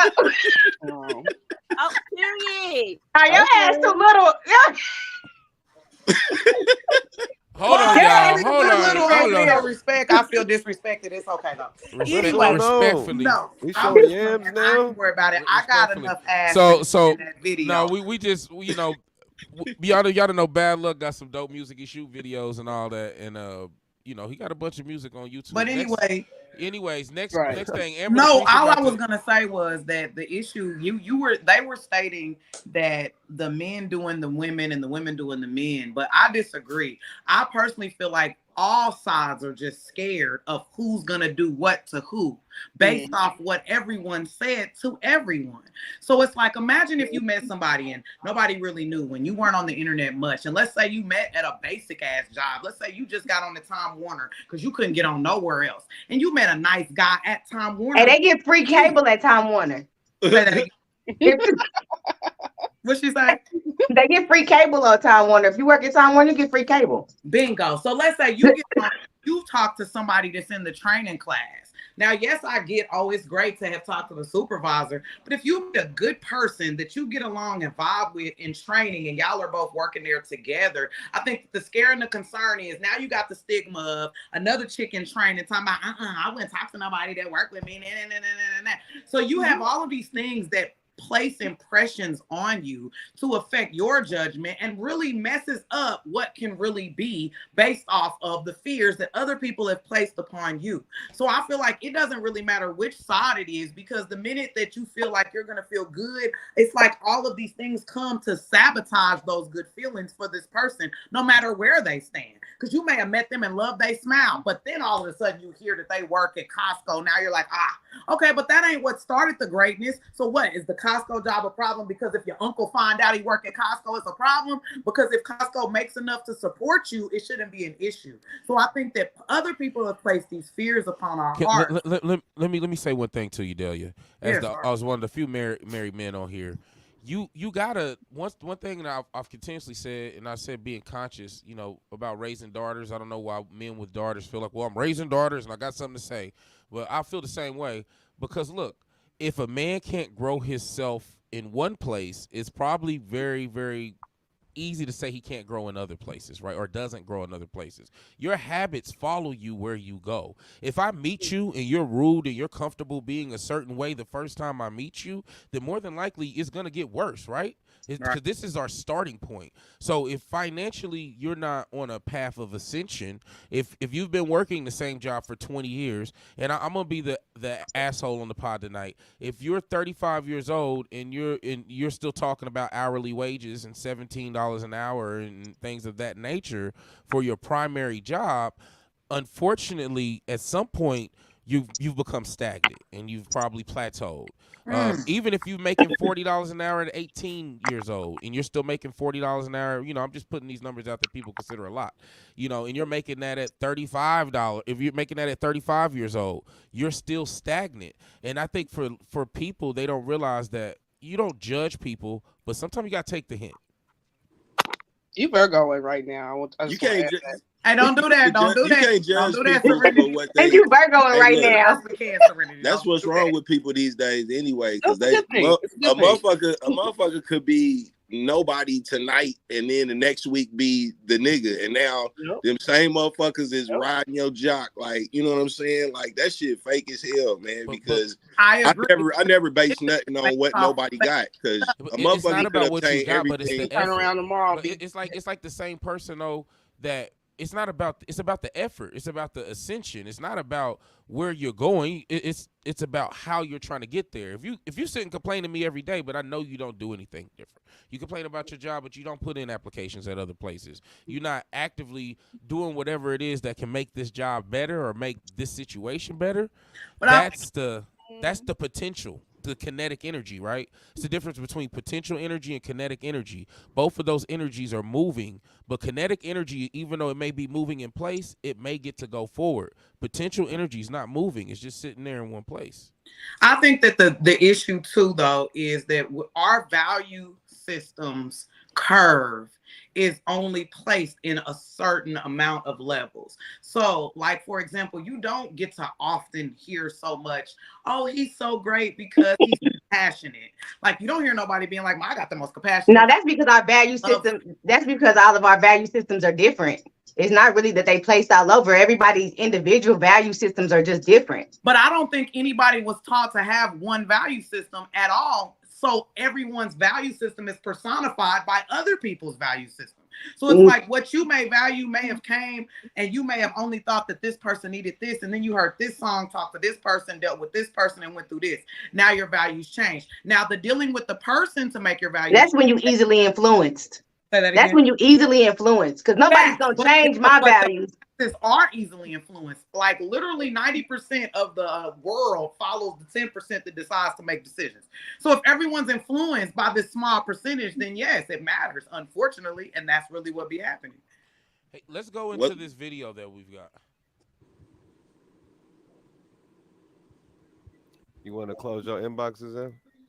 Man, tell the black woman something today. The young generation black woman can't tell, the young generation man can't tell the black woman nothing. What does she say? A nigga can't tell me because she pay all her bills. She take care of her house. You can only tell a woman something if you're trying to help her pay her bills. She'll listen to you and kind of let you run things. But a woman don't depend on a man because she can't. He's not dependable. Some of us not. Some of us are. Woman is looking for a job secure man. The black man ain't, a lot of black men ain't trying to be job secure. He just got his wild dreams. So the woman is going to the secure man. The woman don't want no hustler no more. The smart woman don't want no hustler no more. She don't even want the money no more because she know problems come with it. The black woman have a hard time in America. She got to raise the boy and she got to raise the man because she got to take care of everything. And he don't pay her, he don't do nothing to her. You know, all they want to do is just what you said, hump on her. He don't know how to fuck with her mind and help her with her mind and help her with her daily problem. He's scared of arguing and squabbling about something. The black woman is the strongest in our village. I say this, and I stand on this. She the strongest. She the strongest. She got to take care of the man and the woman. I mean, the man and the kid. And the kids don't like it, and the man don't like it. Don't nobody say thank you. She got a real hard job. I take my hat off to her. I take my hat off to the black lady. Can the black man? Okay, I have something to say. Give it up for that brother. I have something to say about that. Okay, so this was something a white man told me a while back. He said the way to break down a race is to attack the man. You just have to think about some of the things that's going on in our community, and he's touching on it a little bit. I mean, it's kind of on the black woman. Like he said, it's her job to raise the kids and raise the men at the same time. But at the same time, we also have to think about that Black men are under attack. So we don't, like I said, this was pointed out to me by a white man. Like I already kind of peeped it, but it's a bigger scale. I don't want to get too far deep into it. But I'm just saying I agree with what he's saying. But at the same time, we also have to be mindful that Black men are under attack. When you say under attack, do you mean physically? Spiritually. Mentally, emotionally. No, I mean, but at the same time, we got to be better. Yeah, I was about to say, do you think we it's always an outside attack? We was under attack before my time. We're under attack spiritually, physically. I mean, in all ways. But I'm saying some of it right now that what we're seeing is the byproduct of that. Like now the women are dominating, and there's nothing. I'm not saying there's anything wrong with the women dominating, but I'm saying that we as women have to acknowledge that.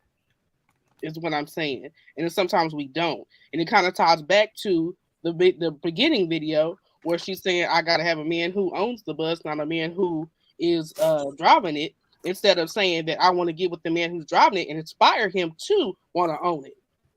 That's what Ayana, I feel. That same lady, what does she do for a living? Does anybody know? She do that show. Yes, she's a host. She's a show host. Yeah, she's like it. Yeah. Well, so when the show's over, she's not gonna have a job. So basically, she's like reaching. She wants somebody that's above her level. Is basically what y'all saying. No, she wasn't saying that she wanted somebody above her level. She was actually, I think, speaking to that she wants somebody who's her equal or to be equally yoked. She was just basically saying that she wants a man where driving a bus is not his ceiling, that he aspires to greater, and that he has purpose and he has vision and he has a plan to where she can come in and take her strengths and partner with him and help him achieve those things. But if the ceiling is driving a bus, then no, she doesn't want that. Right. But that's the thing I was trying to say though. What about getting with the dude who there might be a dude who driving the bus who wants to do that, but he has never had anyone speak into him and be a helpmate, as Zaya was saying, to help him get to that level. Some men need that. That's what it is. Some men need that. And and from her answer, it sounds like that she wasn't even gonna give him the chance to even mess with her or in a relationship to even be able to speak that into him because she just don't want to. She's not gonna date him. Well, let's talk about it. Let's talk about it. Good. Okay, MVP speaking. Let's get MVP speaking. Come on. I want to hear it. Yeah, Envy, come on. Come on. Golly. Shit. And good that she assessed her boundaries. Good that she set her standards.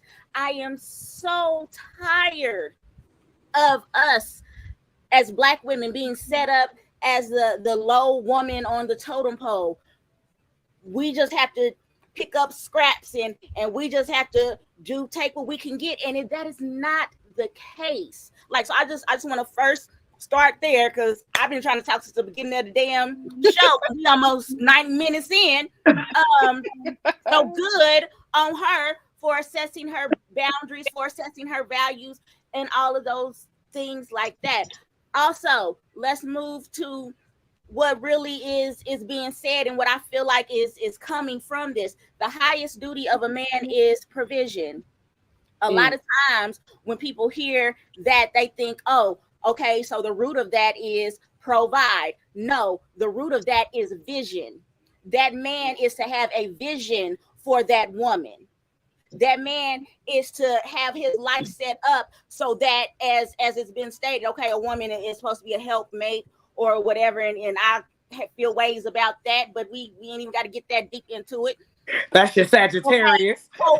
So have a vision for her to come into, have a plan, have something that is there, because when all that is established, it doesn't matter about what the money is looking like because the plan is in place. So we're going to figure it out and we're going to get there. But too many times, and like how the caller was saying with his diatribe that he was on, I was providing for her. I was providing for her. But you did not have a vision for that woman, which is part of the reason why you thought when she was communicating her needs to you that she was just nagging you because you didn't even have the ability in you to view her crying out and telling you what she wasn't receiving for you or what she would like to have or what she would have needed, whatever, to see that as her assessing her needs.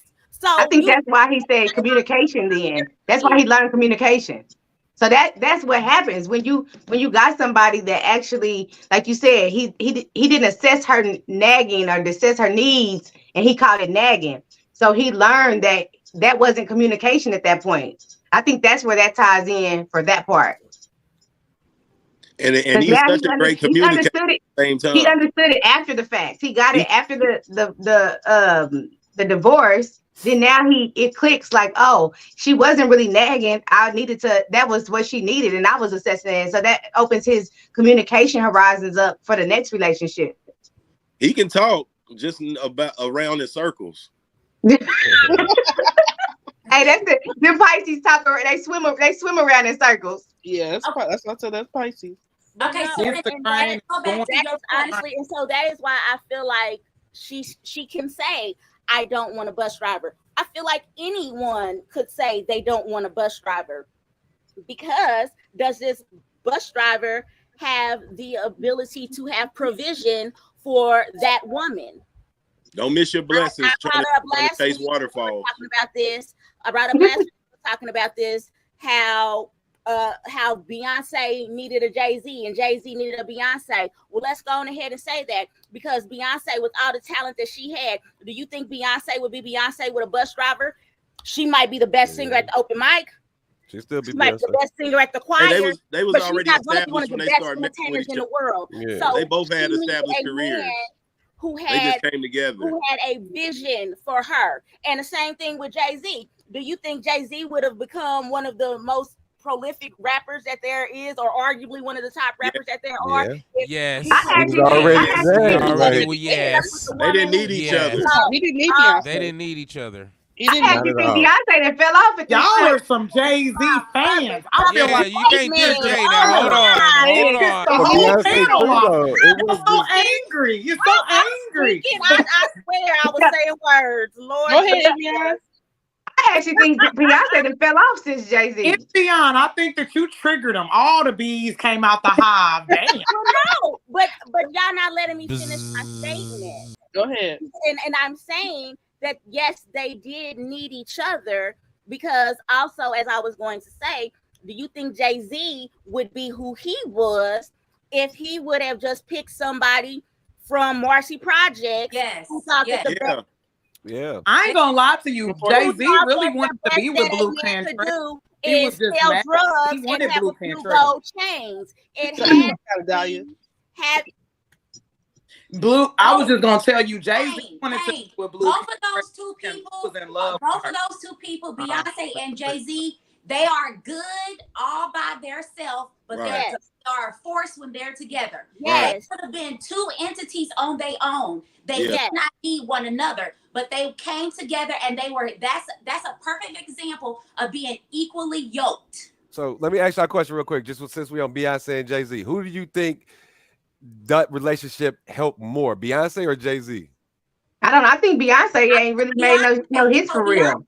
I think it helped. It helped Jay more. Jay-Z was already the man. Jay-Z was already more. Jay-Z was already the man, but they both was doing their thing. But I think it helped Beyonce more messing with Jay-Z. No. Here it is. When you it helped. You got to look at the time frame. Okay, I must say this. I feel like the only way it helped Beyonce was the wholesome woman look, because it definitely didn't help her image. Because if anything, it brought her down, because we couldn't understand why the fuck she wanted him. What you mean? Why? What do you mean? Why? Do you see? And I'm agree with my wife, and this is why Beyonce helped Jay-Z more, because Jay-Z retired from rap to become a businessman, and he just doubled his capital that he could show for evaluation. Because he started writing. So when you add Beyonce's wealth to Jay-Z's wealth, now Jay-Z's debt to income ratio goes down a whole lot more than it even was. Yeah, when we talking financial, and he got her pregnant. So to a certain extent, that's why, like, for me, with having two daughters, maybe my daughter becomes a bus driver. the female bus driver, but I want my daughter to be bilingual. So that home training is going to help her at least be a bus driver that makes a little bit more than the average bus driver, so metaphorically. And I think that's the part I think we always talk about with African-American people and culture, but it's okay to set your standards and set your bar where you want it and reach for it. I understand where bad luck comes from, because bad luck is like, hey, I might have been the underdog once upon a time, and some of those who jumped ship on me, if they would have stayed in the boat and helped plug the holes, they would be, in a better situation than they are today. But at the same time, I just think following the hints, along the journey, reading the signs, sometimes helps you get to the destination quicker. Well, let me ask, because Serenity, you made a comment saying that some men need for women to pour into them. They need women to provide vision. Is that what you were speaking to, saying that men need that? Is that correct? Not all men. Some men. Some men. Okay. So my question is, because I have girlfriends, and I know we have a lot of single women on the panel, but I want to ask, because from what my understanding is, when I talk to single women, they're tired of Build-A-Bear men. Okay. They don't want to build the man up anymore. They want the man to become. Is that because they built a man up and he burned her, like he dogged her, or is that because is their experience? Because most women I know who have been in that experience, like I know women, they built the man up and left her for the next chick. So is that why they're saying that, or what's the background? That's the thing that's fucking us up. I got 5 things that you would provide. Because you can't lead without my guidance of assisting your leadership. Oh shit! Wait, Darius? We got a side convo going. That makes perfect logical sense. Like, how does that not make sense? You're not on mute. Oh shit! Yeah, we Darius, go ahead. what the hell? All right. Now she want to view this. Hey, that shit happened. It happened. Yeah. I want to ask why do that's a clip. Okay, so fuck it. We about to go ahead and talk about it, because he said some shit that does make sense. He basically said, all right, if the man comes and he missing like an ear and an arm, why can't you add to that? And I'm like, it ain't that we can't add to it, but now that adds to the assistance of you leading. Hold on. So now, how you gonna give a nigga an ear and an arm? I'm just saying. No, because she was talking about the Build-A-Bear. Oh, it's like if you miss the ear and the arm, nigga, you gotta go to the doctor or surgeon. I can't help. I'm sorry, I was just asking. Paul, go back. So I can't give you an ear and an arm. He was speaking on the Build-A-Bear format. So he was like, basically, if you're missing an ear and an arm, but you added, then I'm a whole nigga. So let me be that. And I'm like, okay, well, there's nothing wrong with that. But then that's me adding to your leadership. So allow that. And you're not trying to allow that. And he's like, no. Man, I just feel like it's very important, at least from my experience, that a man needs to come. I'm not saying that, okay, there's just some things like I know one. And this is the reason why some niggas don't be wanting to holler, because this all y'all rules and regulations. He needs to come like this. He needs to do this. Yeah. He needs to. A nigga be like, I agree. Just come with an ear and an arm. That's all I ask. I'm gonna save myself the embarrassment. I'm gonna save myself the time. Fuck it, because she got a whole rules, a checklist. Fuck it, I ain't even ready. And yes, this is why. This is the shit. If you know you're not ready for that woman, leave her the good goddamn black hell the fuck alone. Leave her alone. I think it comes from all the women's experiences on the back end. Like Serenity was saying earlier, like if you've been a woman that you actually did build somebody else up, and then you going through that healing process of the next relationship, you don't want to build the next dude up to be better for the next woman. So your experience actually has given you that opinion. When you talk to a woman that hasn't done that, she probably wouldn't mind building a man up or seeing him halfway or being that person that can be supportive to him and being a personal trainer or a barber. But when you've been in a situation where you actually have built somebody up and then they leave you and you don't even have a reason or closure, and now they're a better man for somebody else, and you still going through that healing process, that gives you a whole different outlook on that. My son's father, to be honest with you, we were together for 13 years. Now, granted, me and him have a cool relationship now, but he's a way better man now with the girl he's with now than he was ever with me. But that didn't stop me from wanting to help the next relationship that I was in. But my son's father, we was just good for friendship, and now he's amazing. But that he's not for me though. But you got to understand that and get to a point where you know what's not for you and what your like our shit was just a friendship that needed to be done for both of our growth. And that's what I was gonna say something about. It's about discernment. Like, are you gotta discern, is this somebody I need to build up or do I need to leave alone? Like, you can't get in the point where it's like every dude like, he got to have it all together. Some, like you said, some people might need that ear. They might need that arm. But you have to assess if there's somebody that's a good person that's not gonna dog you. That's just I need you to come with both ears and both arms. I ain't got have time to prove myself being young. I ain't got time. About to catch another flight. Apple bottom make 'em. I have to prove myself. I think for a man or even a woman, I think that there are some things that you have to you have to have completed some things on your own. You can't come into a relationship and have that person help you with everything, because you're going to end up resenting them for it, especially with men. If they haven't accomplished something on their own, they're going to end up resenting you for it. So if you come and bring him the ear and the arm and he ain't tried to get his own damn ear and arm, it's going to backfire. I got to use a different analogy, man. I don't think that's every case, but because I've seen it work where it worked out. But I hear you. Y'all gotta use like real life, like he ain't got no car, no house, and y'all move him in and feed it straight down. I know. Okay, I'll put somebody out there. I'm not gonna say their name, but I know somebody. They was not doing their best when they met their significant other. Their significant other came in, and it was like they went from, not having too much of nothing. Like they had a car, a piece of a job, in their own place, but they wasn't doing exceptional, not like they're doing now.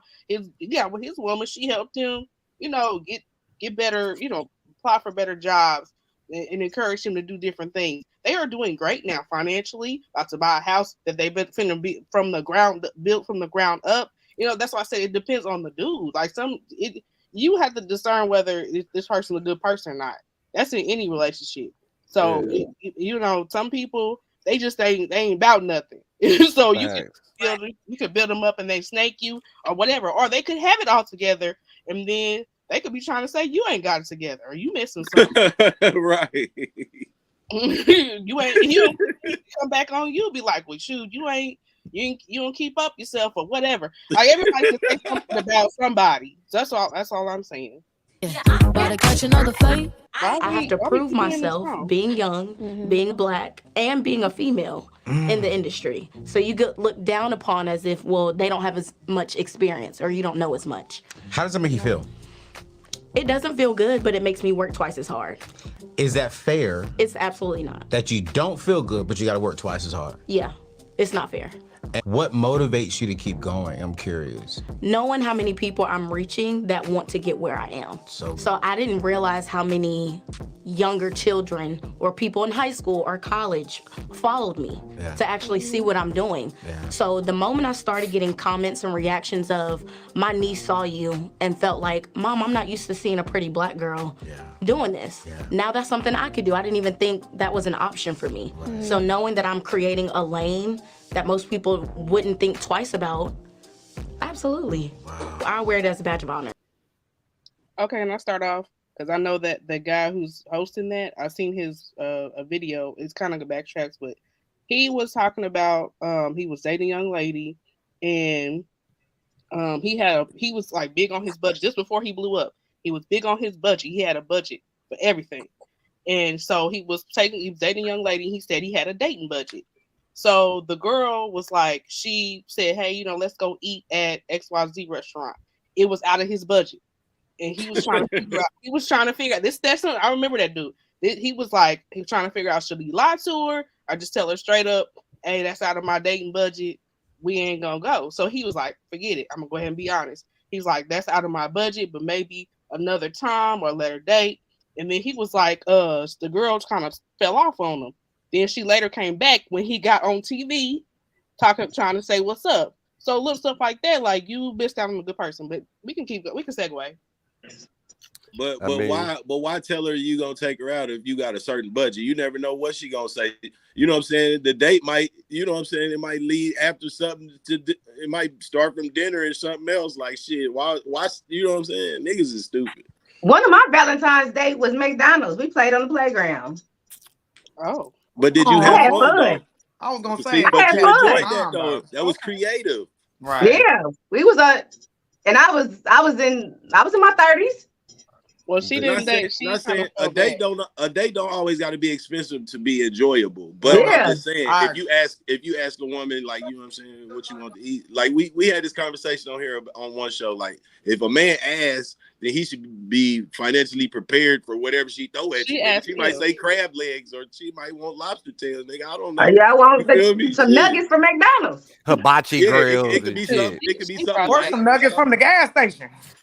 Thanks. Hey, or them hot dogs from the gas station fire.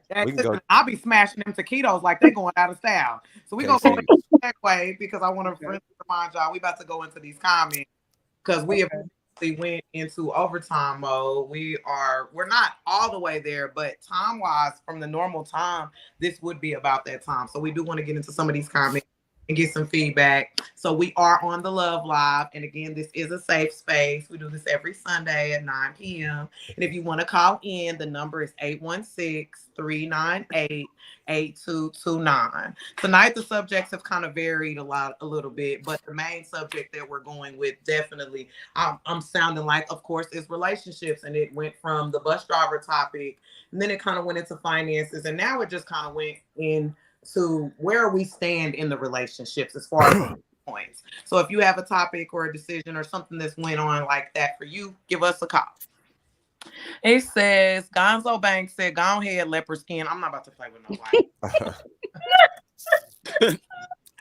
Your man's passion is not paying bills. Do you still support him? If your man's passion is not paying bills, do you still support him? Wait, what? I don't think nobody passion is paying bills, but yeah, because I was gonna say I ain't really met a person. yeah, that's just passionate. Like, boy, I love paying bills. I've met people passionate about making sure that they like meet deadlines, but they don't be excited about paying the bills. Nah, I love paying that boy slick bill. Right there. He's slick a little bit. Y'all missing what he's saying. What he's saying is like whatever his passion is, that what he's doing, if it's not making enough money to pay the because passion is Grand Theft Auto, then I'm not about to support that. I mean, what's the ego? Like, if the ego is to make money, is not paying bills. I mean, then it's a hobby, right? Because that's what I was gonna say. I said a hobby is something that you have free time to do. Right. Yeah. Passion ain't paying the bills. Then is his passion working? Because if his passion ain't working, I like that talking about. He's a good man, Savannah. He's a good man, Savannah. You know where that came from, right? Wait, is that way take down? Yes, way take down. Our grandparents were referring to a different caliber.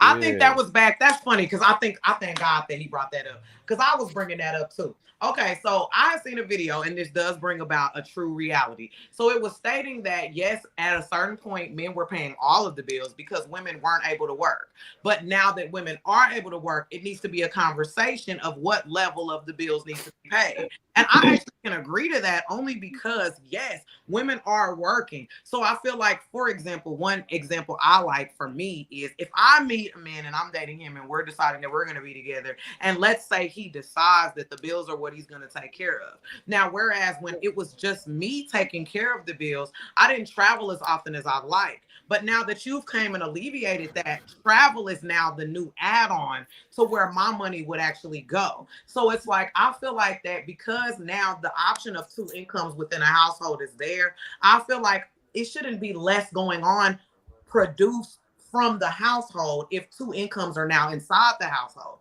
So then it goes back into what I was saying, that you'll date a guy that works, but you don't know where his money goes. So it's like, how are two people with income struggling because no one's had any communication? So I'm assuming that that's where he was at back when we were talking about that a little while ago.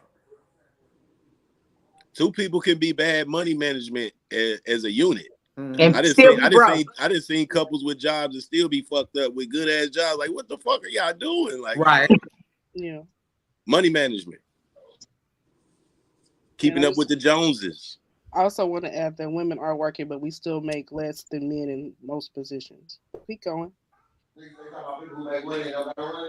Like the equal pay is not there still. We're still fighting for equal pay in positions. You think so? Yeah, they are. I don't think so. I know so.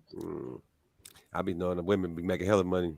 Yeah, but I'm saying if you find a man in that same position, she probably not making as much as him. And that's the thing that I say all the time about training. You're absolutely right. Me and the Bronze Beauty was just talking about this before the Love Live. Is that men have the capability that when trained properly to provide very easily and without as much strain as sometimes it takes women. So that's huge. I'm gonna read the next one. Struggle love has been pushed on us. Then when we do, we're told to choose better. That's a good one. He's right. What's up, Envy? I agree. I agree too. What struggle love? The bus driver. I wouldn't even call struggle love the bus driver. It's that good, hot, like it's that it's literally struggling in love. Like y'all pretty much dusty together. Y'all don't. Oh, It's borderline toxic. We living under the bridge together until we get the mansion. Yes, like yeah. literally struggling. And it's funny because what I've noticed is in struggle love, they be struggling, but the love don't be struggling. And I was gonna say, I feel like that ain't struggle. Like it. I feel like that's real love. Yeah, it right. be Are you have one person that will struggle, but the other person won't struggle with you? Like that's the kind of love I'm looking for. I'm well, trying to find I my think sleeper that's that the breeze. problem. Because if you think about it, just think about it. I feel like the struggle comes from the societal deeming. Okay, because now you're in love, you love somebody. Let's say it's me and you now. We in love, we living our best life. We at the house, we don't dress the nicest. We don't go to the places that people would deem amazing, but we're good. Okay, well, from the outside looking in, it look like y'all struggling. Y'all don't travel all the time. Y'all ain't dressed in Jordans. Y'all don't drive a nice car, but we're good in love. But why we worried about what everybody else thinks? I was about to say, I It think ain't that's the that we're biggest worried problem. about it, but I think that it ain't like people that are in struggle love categorize themselves. Other people categorize. Who created the phrase struggle love? Like who does this? Where Now, did we I come up don't with know, but it is a thing, and that's what I'm. this? It shouldn't be. So It I shouldn't seen be. I seen two homeless people holding hands. So Man, Loving. hey, Right, there you man. go. And homeless just people be depends on having a you. dog. That's How the do you ride or get a die. dog to be loyal to you homeless? That's the Love ride is or love. die. That is the ride or die. It'd be a woman, a man, and the dog. You be like, The ride or die. That crackhead love be the realest love. cracking love is the realest love. I'm just saying, for But I real. mean, you still a TV together. You kind of love each other. Hey, you getting that pipe ready for me, girl? Do your thing. So black men are the only men on I'm gonna say pause on getting that pipe ready. Who said that? Yeah, who said that? That's Nobody it. said that. He getting all the pipes Nobody ready, not said just that. that. I was talking about how they. I need all the pipes if you gonna do Hey, that. Alex, you might need to hook up with Bad Luck to get some of them big booty hoes over there. Then, if you getting the pipe ready, That's true. I ain't gonna lie, Alex, because Bad Luck got all the hoes. He got me concerned a little bit. He got all of them. I'm good, man. All Look, the do your hoes are in thing, his. man. Do your thing. Man, No, I feel like that's why you single. He got them all over in his goddamn house. I'm single for a reason. I know the reason. Bad Luck got him. Bad Luck got them all on his Bad videos. Luck got them all. That nigga bagged all the hoes, bro, before the summer. Ain't a hoe outside because they inside a Bad Luck house. Y'all gonna let my boy Bad Luck alone now? Don't hate. That's why that nigga been gone. He was over there doing inventory. I know why. Oh my god. He free tonight. He free tonight. He has All to right, get them hoes together. to our next comment. Hello.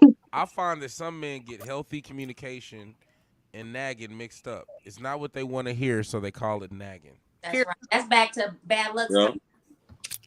Yeah. That's real though. That's learning communication. Like, it ain't nagging. Like a nigga would be taking shit offensive of a chick telling the nigga to clean up after yourself. Like, nigga, what the fuck? Like, you know what I'm saying? That's nagging. Like, nigga, go get a job, nigga. Get off the PS.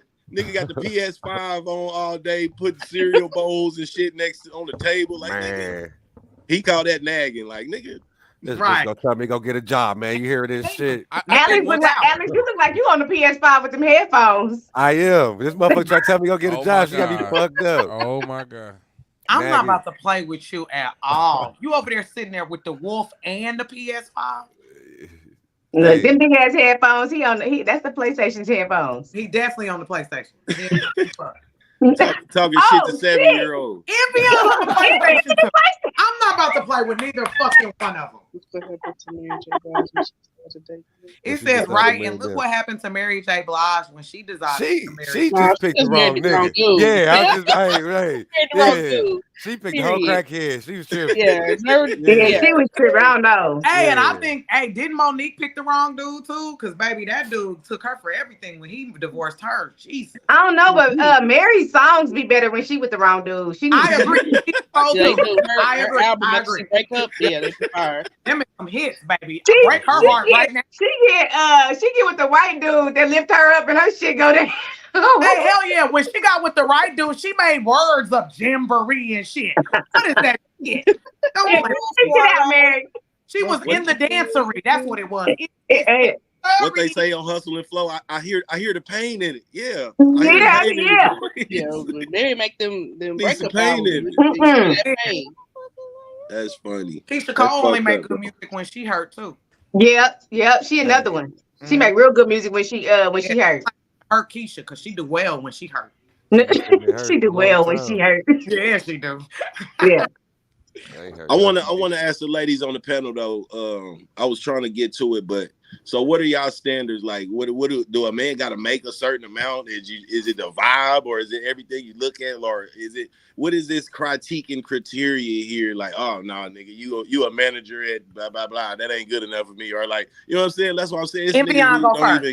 Niggas don't even got jobs out here. So like, damn, you gotta have a certain job these days. Like, shit's crazy. Like these are some times we live in here. He wasn't talking to you, Alex. They take it without no job. Yeah, go first. Look, I done put the game up in every damn thing. Like, what the fuck? Okay, so my answer to that question is that's not a question that I answer to men. I don't tell men what my standards or my expectations are. My duty is to have them and to be observant to what a man is on. And you single? Yeah. See, okay. Alex, you ain't shit for asking her that right quick. That's not an insult to me, my love. So I am single, yes. Hey, but I know where he was coming from. He honored for that. I know you was trying to be a dick about it, but the thing is, he was. The way that I move, I accept things. He basically asked like, "How's that working for you?" Yeah, right. Yeah, I mean, negative stuff. I know you probably mean it that way, but I didn't take it that way. But I'm saying though, look, you can't do that though and expect to find a man. I ain't gonna tell what I need to know. Like, no, you gotta be able. That's communication. No, it's not communication. So he got to read your mind. Now, Alexander, I know where she's coming from. Here's the reason for that. Many men have impersonated the character that we give them, and that's the issue.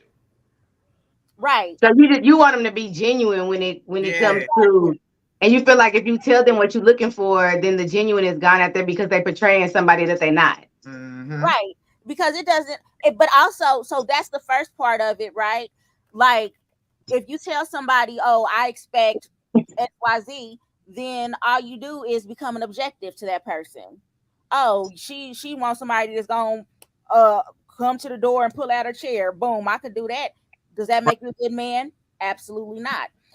But then even beyond that, say I do have a laundry list of things that I need from a man. It doesn't matter if he checks off 2 of the list, 20 on the list, 200 items on the list. Just because he does that does not make him a good man. Just because he does that does not make him a man that is for me. Like, I need women, especially us Black women, to step into the belief and the reality that we deserve to be treated well by anyone who gets time from us.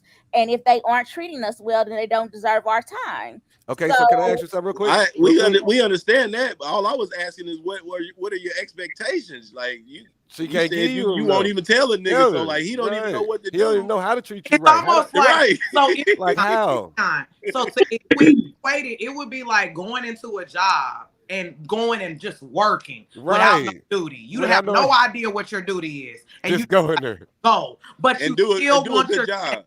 So that's what they saying. Like, you're basically saying, because I get where you're coming from. Don't get it twisted, because I know what you're saying. But from the male perspective, it's like, how do I come and perform for you properly if I don't even know what my duties are? I don't think that's true. From I think the it's male how do it's how perspective, do I lie to you and how do I form into this mold? Well, why does everything that got to don't be exist? lies? Like y'all saying Because hear me out. It don't because have to be that. So But we talk about quick. predators and prey. No. And no, hold on. Just real quick. I'm finishing what I'm answering the question for MVP because I think as a man I can admit the same thing.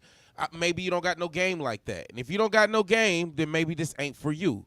But if you are a man who's been actively, you're able to generally get the women that you go after or that you shoot your shot at, it's typically not because you're each one of their type. It's because you can figure out how to fit or maybe not expose. It's like omission. Alex, let me ask you a question. You know what omission is? You know what it means to omit something? Mm-hmm. So is omitting something a lie to you? If a girl is has an OnlyFans page and you disagree with that, but she doesn't tell you that, and you don't find out that organically, her omitting that from you, is that a lie? Well, so I can't say that personally because I started out asking women like, you got an OnlyFans page, and if you don't tell me that, then yeah, it's a lie. But what if it's something that you just didn't ask the question? You never I'm gonna covered ask the that. base. So yeah, I mean, if it's Well, I something feel like different. it's on the level of the woman, because if she's vulnerable, she's gonna offer it to you. If she's honest, then you have to know to ask her that for her to answer that. And if she's transparent, then you would already know she has the page. But MVP ain't gonna tell you because she just say, I ain't gotta tell you. You're gonna figure it out on Yeah, your own. It's true. like, well, That's just some hold on. rough shit. She's not saying that. So what if That's not what she's saying. so what if we actually okay, MVP or Delia, whichever one. Let's say you told the man what you was looking for, and at that point, even though he might not have done it in a previous relationship, he would be willing, because you actually communicated what you wanted, he would be actually willing to make that a normal routine and not necessarily be playing. Because just because somebody, I'm not gonna say that he plays the role at the beginning, but that might just be something that he's not used to, and he would like to step into that role. And with you actually, voicing what you like, then he could step up and be that gentleman. Right, exactly. But you can't. I mean. You can't come into a sexual relationship with me and don't let me know that you like your booty. Hey, now I don't eat booty. You got to put that out there first. Like, yeah, this is how I like it. And I'm just saying, like, you got to be open with it all. Yeah, so because we can know. So you don't be mad in the bedroom with me, MVP, and you like your booty and you ain't expressed that to me. This is what you hit. Wait a minute, MVP. This is what you hit him with. Alex, you single? Yeah. Yeah. Right, exactly. MVP, ask him, MVP, ask him. Alex, is you single? Hold on, just for the record. Yeah, for the record. ask him. Yeah. MVP, go ahead and ask him that. If I'm How single, that's going for him? How's that going for you? How's that going for you, Alex? How's that been going for you? But no, so what I'm That's what why I'm you. That's saying- why your That's beard why you got thin. that lonely ass piano. He said it's why it's thin. You got Yeah. that thin beard. See, you I'm trying to fix saying, that though. beard, boy. I'm telling you, buddy. That's why that beard ain't grew. Yeah, that's why that beard's struggling. Alex, you gotta stop eating Yeah, booty gotta so be your hiding. beard won't be thin. You got to get your. I You got to don't get your eat pH booty. balance on your. Get your pH balance in your beard straight. Yeah. Get A little all more the natural. on it. Can the women answer my question? I'm sorry, Serena. Go ahead. I'm sorry. But also sorry. to It's too rude. Too rude. go ahead to answer the question that was directly asked of me. No, I do not communicate my expectations to men. Do I have a list of standards and expectations? Yes. When I enter into dating a man, first of all, it's going to be based off of his approach. So a man that does not come at me in a respectful way is not going to get an opportunity to date me, to continue on talking to me or any of that. So you can have a natural, organic, communicative time without setting out, oh, this is my laundry list of things that I need a man to do for me to what, get some ass, to be my dude, to, to be laid up here, to play on the game. Like, you know what I'm saying? Like, no, I'm not going to give you that blueprint. I'm not going to give you that ability to check your list off and then think, okay, so I done put enough good dude quarters in the slot. About time for you to hit the jackpot with it. Like, no, we're not going to do that. But we can definitely have a conversation. Also, as far as financials and all of those different things, I really do feel like, and this is also I definitely agree with DeBron's beauty here. Because a man who really is there for you, a man who's really interested in you, he will.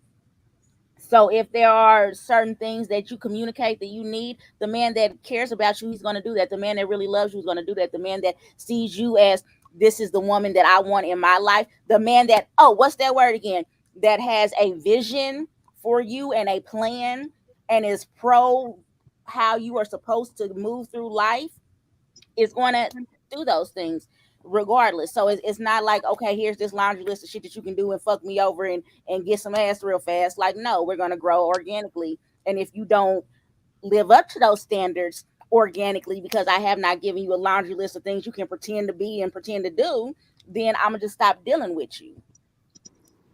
Okay. Let me ask you, Bad Luck, why is that question important to you?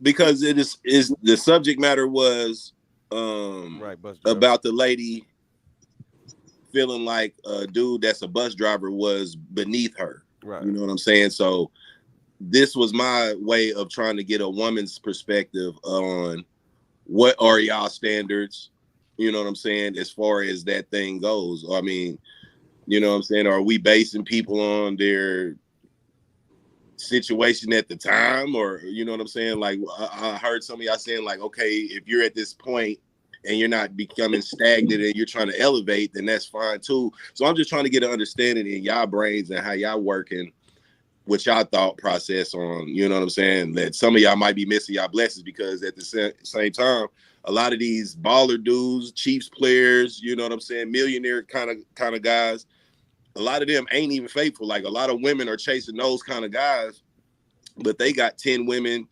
that want them just as well. And those aren't the guys that's going to treat you right 9 out of 10. It's the everyday 9 to 5 working men that y'all passing over because y'all feel like they're not good enough, quote unquote, or they don't have enough at this certain time. And y'all missing y'all blessings because them the dudes that's going to treat y'all like gold. So that's just my opinion on that. Do you think that women are really passing up on those type of men, just in your experience, like with family? Yeah, I've seen it.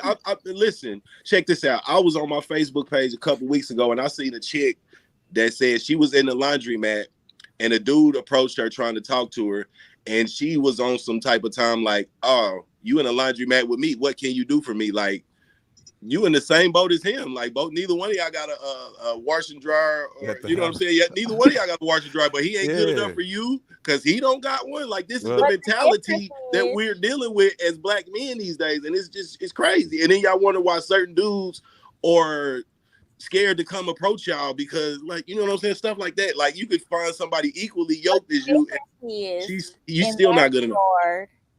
Is she's not in the laundromat trying to get a man. She's in the laundromat trying to wash her clothes, or she is aware, like, hey, you're not going to elevate me out of this position of struggle, which is another thing. How did she see that y'all blocking y'all blessings, but she don't know that? That man washing and dry could just be broke and getting repaired, and he just there for the time being. But she judged that whole man on him not having a wash and dryer, just like she don't. So she based him on not having any potential on something so small and minute. And this is what black women do to the black man. And then they wonder why we try other races. Then y'all get mad at that. And then hold up, other stuff. And I must say, it's just crazy. Like, and then y'all will demasculate us so much and make us feel less than. And then y'all call us y'all black kings. And then y'all, like, it's crazy, man. Like, y'all got to look at the way y'all treat us sometimes, the energy that y'all give our so-called kings. And I was gonna say, I do want to say this because it does matter. Unfortunately, an unfair advantage that a large amount of black women do have is the fact that we have dated a lot more than a lot of black men have. So it does add a level of confidence. If you've experienced something a few more times than someone else, then hello, you know how to do it. If you travel down this highway way more times than this person, then you've got the highway mastered. So when it's time to address situations on that highway, you already know how. You know it's a toll. You know it's this. You know the speed limit versus a person that's not ever traveled that highway. So us as black women, a lot of us have experienced more relationships. We know what to expect, and we even know how to perform in one. We're dating a lot of men that don't know their position or how to perform in a relationship. So then that's an issue too, because then we don't have enough patience to dwell with them, like he's saying. Because, like he said, okay, if that man's in the laundromat, you're judging. If you are judging the entire background of him based off him standing in the laundromat, there's multiple questions. Number one, who the fuck are you? Because you in the laundromat. Number two, you're right. He may have just something down. Because I know I've judged dudes getting out of passenger seats, but I've rolled with chicks and I got a nice car, but I rode in her passenger seat. Exactly. Dude feels like I'm a bum getting out of her passenger seat, not knowing I may look nice getting out of her car, but I got a nice car too. You just don't see it. Then you're right. We are blocking a lot of blessings because we don't know what actually comes with the rest of what we're seeing for face value. Okay, so I got a quick question real quick, and I don't mean to cut you off. So last week, a couple shows ago, we was asking, like, where's a good place to meet somebody? Why wouldn't that be the ideal place? Because you see the man washes his clothes, you see he going to go handle his business, and he happened to see you, thought you was attractive, and said, hey, how you doing? And wanted to start a conversation. What's wrong with that? Yeah, because I had a wash machine and dryer for 20 years, and my shit broke right now. I'm just saying, like, that's ideal, right? Stop talking. I swear to God, my shit been broke for 2 years, and I've been going to the laundromat for 2 years. And I had a wash machine and dryer for 20 years, and now I can save money on the goddamn water bill. Hey, this is a ghetto segue. I ain't gonna. But somebody might have judged you just upon that. My garage right now that I would sell to you, and I'm not even playing the game. And I got the dryer. Okay. No, I got the dryer. They are front loading Maytags. I was gonna put them in my salon, but my salon wasn't big enough to house them, and they are sitting in my garage right now. I'm coming to pick them up. You see how they work? Now I got a free wash machine and dryer. Simple. Now you ain't gotta go meet it. Now you ain't gotta go meet it. So let me hop now in I ain't gotta here. go to Home Depot. Let me hop in here because we supposed to be segueing into these comments. Y'all, if y'all didn't know, this is the Love Live. It is a safe space. We are having a great time tonight. John C. Reynolds, call in. Call the Love Line. Call in. Yeah, tell him to call because he showed comment. Call in. Well, here's the deal. Well, y'all know it's almost midnight. All right, okay, y'all hear me? We getting late. How about this? Next week we got C-Dub, the Young Blood, supposedly coming through. We'll see if we could get Red Pill Crip back on his own night, and we'll bring just the regular panel on with him because I know y'all like to bother him. So John, chill out. To bother us. We're gonna get him out. So let's go to the comments though. Let's go to the comments. I think this was a good. Before we go to the comments, let me just tell Bad Luck. I think that's a fair assessment that you gave, and I just want to say that just like women deal with clowns, I understand men deal with women clowns. And unfortunately, that particular woman just happened to be a clown. And, you're going to run into circuses, here and there. So. Well, with women outweighing men, he's going to run into way more circuses than women are going to run into clowns. Yeah. Y'all run into clowns every day. We run into clowns every day, but with women outweighing men are going to run into way more circuses than we're going to run into clowns. And we ain't gonna know until we ring it around the rosy on that motherfucker. Yeah. I'm not about to play and you know what? And that's gonna bring me to you ain't gonna know shit, Alex. You don't eat ass. You don't eat ass or pussy, so you're not about to know nothing going on with nothing.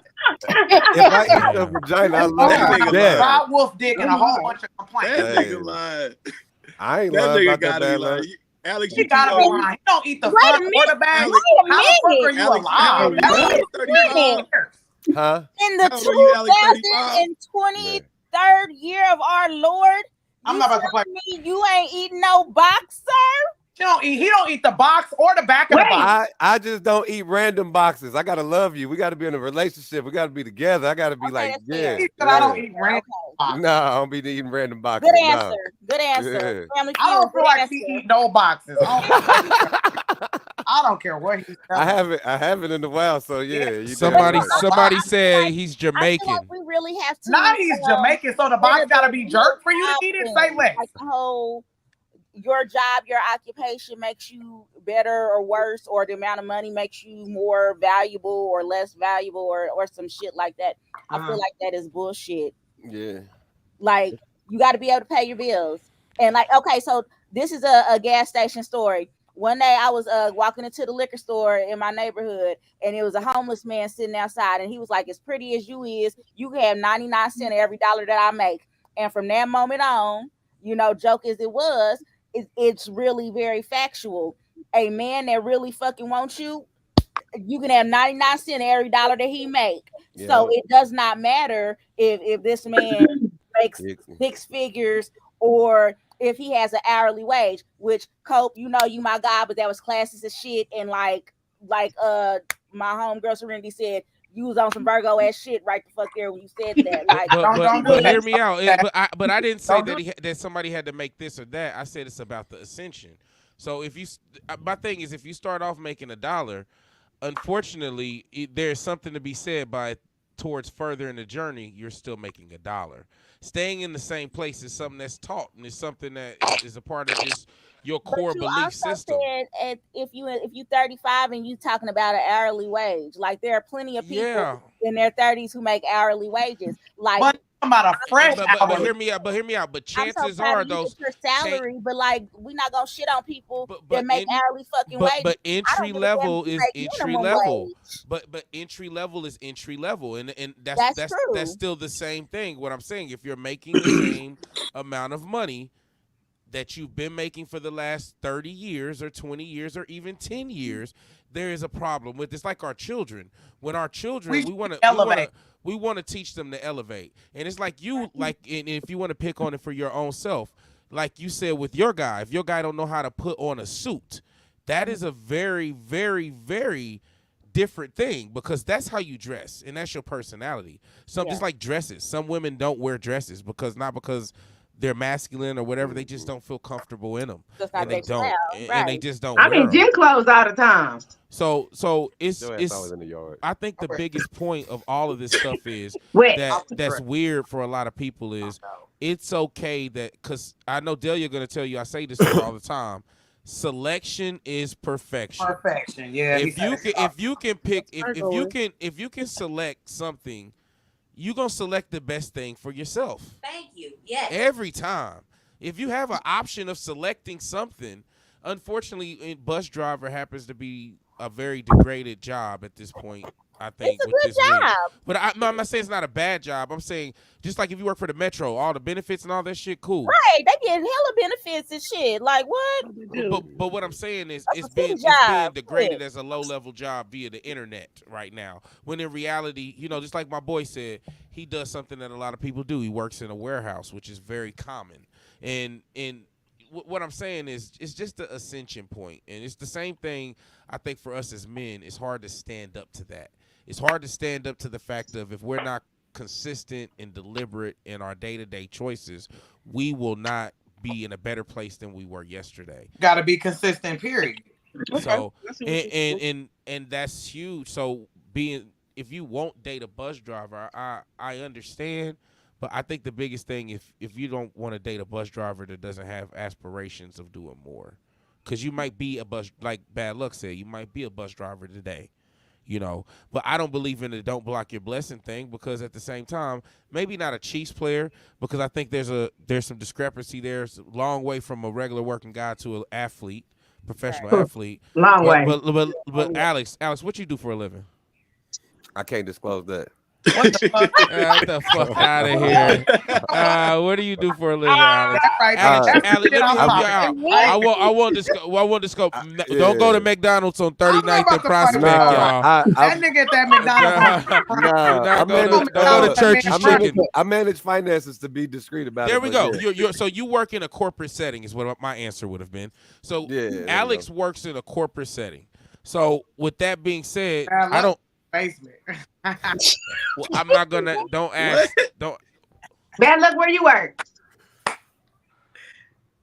He's an entrepreneur. Damn. Y'all just went right. Y'all just went right to it. I'm just saying, everybody asking everybody where they work. Right, what you do? Just saying, we already know Bad Luck your pimp. I just like you trapping in the basement. So we already know your pimp. Get at it. We gonna mute Blind Beauty tonight. Why are you on Blind Luck heels? Blind Beauty said, "I'm coming for Bad Luck." Listen, y'all, I'm telling you. So the first time we was on, Bad Luck was just so laid back and chill. And then somebody was like, "Nah, you should go look at his Facebook page." So I go look at his Facebook page, and I'm like, this ain't the same bad luck that was on the live with me. Like he didn't even talk. So now I gotta bring it at you now, because you pimping ain't easy, but somebody gotta do it, and I found out where it's done at. I keep it intelligent when I'm on this show. This is where I bring my sophisticated. I keep the ratchetness. I'm just wondering. I keep the ratchetness away. I get politically correct when I'm on here. Okay. That's a good excuse.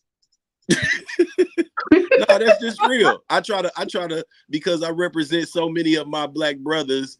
It's only a couple of us on here, so I gotta bring some sophistication to this thing. I can't just be ratchet and ignorant because I represent so many. Okay, that's good. That's cool. And he's smart to know he can do both. See, that's what the mentality is. Yeah. All right. So somebody said you a big girl sugar baby in the comments. You said what? What? I'm just saying. I'm sorry. My ABC Reynolds be talking shit. I got in these comments. Somebody in the comments put that Alexander the Great. That nigga is a big girl sugar baby. That's what it is. Wow. What's a big girl? He said, "I love big girls, and I'm a sugar baby for him."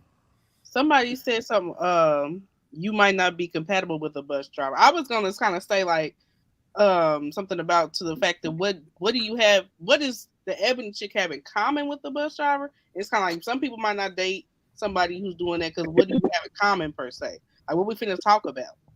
I can understand that. Why you gotta have something in common with somebody do for a living? Like, y'all don't gotta talk about what you do at your job like that. Why is that the basis of a relationship? Well, I think it depending on what they do. I mean, I'm saying like it matters what you do at your job like that.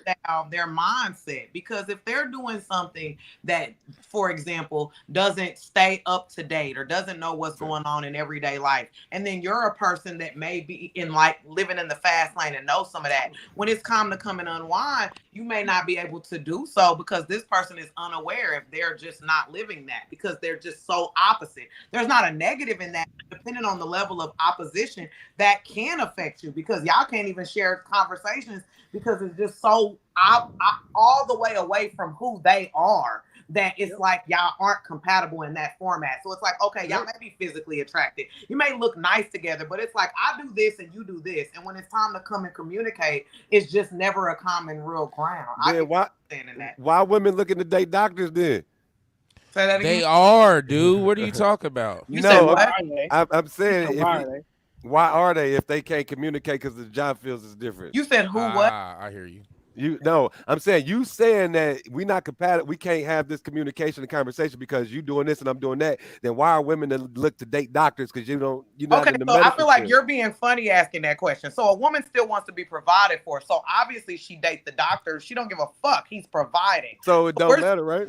It does matter. Let me help both of y'all out. Only on the spectrum of if you're, mind you, this is the level of a person that's open to being willing to your level of where you're at. So if I'm not the gold digging, what they categorize, because I don't see nothing wrong with a woman wanting to get more. But if you're not the gold digging standard woman and you're wanting to talk to a guy that is just doing a job that is still financially good, but they call the lower spectrum, then yes, this is why I say that. So yes, you will want to know that, but obviously, usually nurses are the ones that end up with the doctors if they're married to a regular woman, because they're spending all that time at work and they're usually dealing with the people that they're working with. Well, I think also too, as black men, the system is trying to confuse our role more than anything, and I think women's role is pretty defined, and have our role is to be the rich and have accepted more roles incline, and I think that's kind of the thing. And I think for MVP, y'all, I'm gonna put MVP on one time, because MVP and Serenity too, she's here tonight, they have been on the front lines for many protests for all people's rights, not just one people's rights. And I know they're being really nice and being quiet when we kind of generalize in these roles, but I think I think there is some truth to that, because it's almost like, anything, whatever metaphor you want to use, if you know the rules, it makes it easier to break them. But if you don't know the rules, then you're ignorant, right, when you're doing certain things. Mm-hmm. And I just think that for even on the Love Live, like last week, we had that gentleman call in last week, from Orlando. He didn't call in this week. If you're watching, call in. We still live. Man, which one is that? That Did you read the that book? guy from Did Orlando. you read the book? Who? Did I read? Was it up to me to read the book? It No, wasn't me. not you. It was him, the guy, the caller. Oh yeah, he's supposed to read the from book last Orlando. week. We gave him a book to read, but he did say he wasn't gonna read that shit. What book? I think them were his exact words. What book was it? Yeah, The Way of the Superior Man. But okay. But in the same breath, it's just kind of a wild thing, I think, for a lot of people not realizing that in this life experience, just defining what you want is sometimes the hardest thing, right? I always, make fun of my wife. I say, you know a lot of things, but you don't know what you want to eat for dinner tonight. And I think that's kind of like a real thing with a lot of people with dating.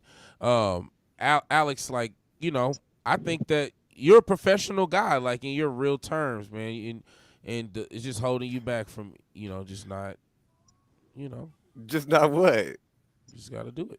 Well, I feel like, I don't know. I think it's a stigma we put on all that stuff for no reason. Like fast food people. Like, why don't you just lie to a woman and just be like, I should start lying. That's what I'll be like. Well, here's the thing. Did we say omission? Is omission a lie? Let me change the subject. Let me. I know we late into this live, but is omission a lie? So can I get that from all of the panel? A yes or no? Bronze Beauty, is omission a lie or is omission? Omission is a lie. Miss King, is omission a lie or is omission just omission? It's omission. Oh, snap. Oh, shit. It's a lie. Is omission a lie or is omission just omission? Meaning you just didn't tell them, that means it's a lie. Omission is not only a lie, it can be so serious that it can actually be criminal in some cases. And I'll break that shit down. Next person. Amber.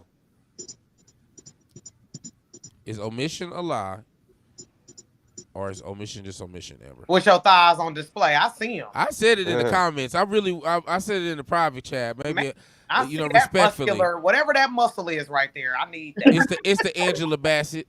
Yes. I gotta hit the gym at 4:30. Clearly, you don't miss a day.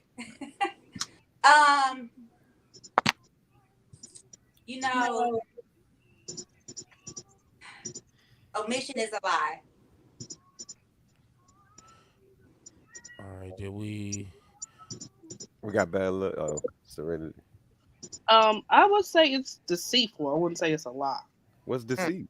That sounds like my answer. She said that's a great answer. I think that's the best answer. Because that is a great break down what's deceit. I was about to say, ain't that a lie? Just not genuine, not honest. It's not necessarily a lie, but you're not being forthcoming with everything. No integrity. That's a liar. Yes. That's a liar. You don't have integrity. Not having I guess integrity is like you're not being 100. You're being 80. So you can trust. You can trust somebody without integrity, is what you're telling me. You can no. Okay, then. You can't put. I just feel like you ran over the character traits. That's all I'm saying. You sent a lot of them my way, and I got ADHD. I can't even handle it all. But you can't. The integrity and all of that, like you put them too many of them. That's not fair. It just go back to what it started with, the omission, then it went into the deceit. I can agree with that because for me it was omission is omission. I wouldn't necessarily call it a lie because I don't like it, and I agree. I feel like it is a lie because you didn't tell it. So that's the issue for me because yes, you don't have to tell everything though. So if you being deceitful, you're not purposely trying to lie. I'm just lost. I don't know. I think, for example, so to like it's rough. It's a rough. I know what he did there. I feel like he did a thing, but for I'll tell, because I know what he did. Like she rough, like rough. It's a rough. Like she done frustrated me because I had stated this in discussion before. Because it's like, okay, you didn't tell it, so that's why you say it's not a lie.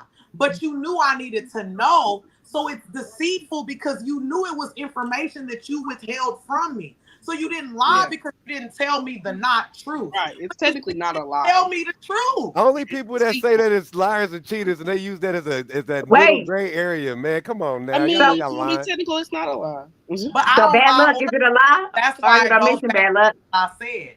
So Well, again, men like do it I all the said, time. They to omit be all the time. vulnerable, you would share that information. A vulnerable person is going to honestly admit that.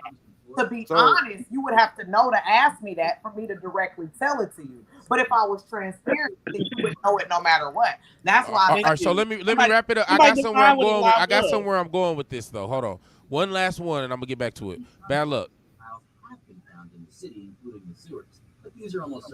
Somebody's TV is going. Bad luck, you on mute or something? That's MVP's TV, and bad luck, you on mute. Then couch. I'm not about to play with nobody. Okay. We're gonna skip over bad luck till you get his mic right. So look, the question is this. Try again, bad luck. Yeah, you all bad. So the thing is this. So if a guy does not tell you that he is a bus driver, then what?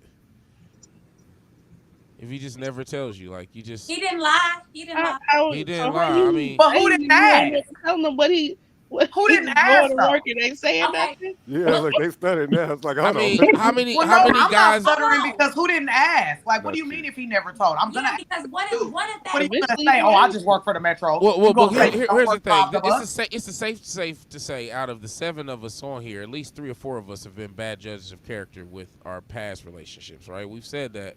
Few of us do throughout the 10 episodes. We can be real enough to say that. So maybe even some of us don't get into relationships because we don't want to make a mistake. That's Alex. Alex, he don't want you. You know that happens. Sometimes you just like, you can't lose if you don't play, right? There's gonna sit on the sideline, and But with that being said, I think that's the crazy thing about people with standards. I'm gonna pick on the whole panel for 1 second because it's like with the ladies get on here and tell the deepest, darkest times when they're the most vulnerable and things don't go their way and they're lied to and they was stupid and they was smart and all the different things. But we had one little dude call on last night, and I had more dudes mad at me in my inbox this week about us allowing y'all to just laugh. Y'all just gotta laugh at a dude's expense. And they're like, well, when dudes bring their emotions out, you can't laugh. And I'm just like, ain't nobody laughing at that man's emotions. It's easy. I was on the lady side. I talk about he ain't finna read no goddamn book. That's when it got funny. Like, no, we laughed because that man admitted to an open panel that he been eating the box of a woman older than him and ain't getting nothing out of it. In love, don't want to do nothing about it. It made no logical sense. We laughed because he don't hear himself. But that's the same thing with the audacity. That's the he didn't want to grow. He didn't want to He had the mentor. audacity to call some grown people and be a kid online. That's not. So let me ask you this. So I'm a Virgo one more time, and I'm gonna back off. I'm a Virgo. That's what I said. So if a person is a bus driver for 10 years, 20 years, they're doing the same thing. If you do the same, I don't think nobody on this panel 15 years ago was doing the same thing. Me. I know a lot of y'all. You were, you were, Delia. You definitely were. But you know what? You know where I used to see you at? I'll never see you there again. Ever again. Where I used to get my hair cut up is where I used to see Delia at, and because she used to do hair in the back of there, and she was there for many years, but now she has her own spot, and that's the growth. Right. That's the thing. It's like a lot of us here. It's like MVP even.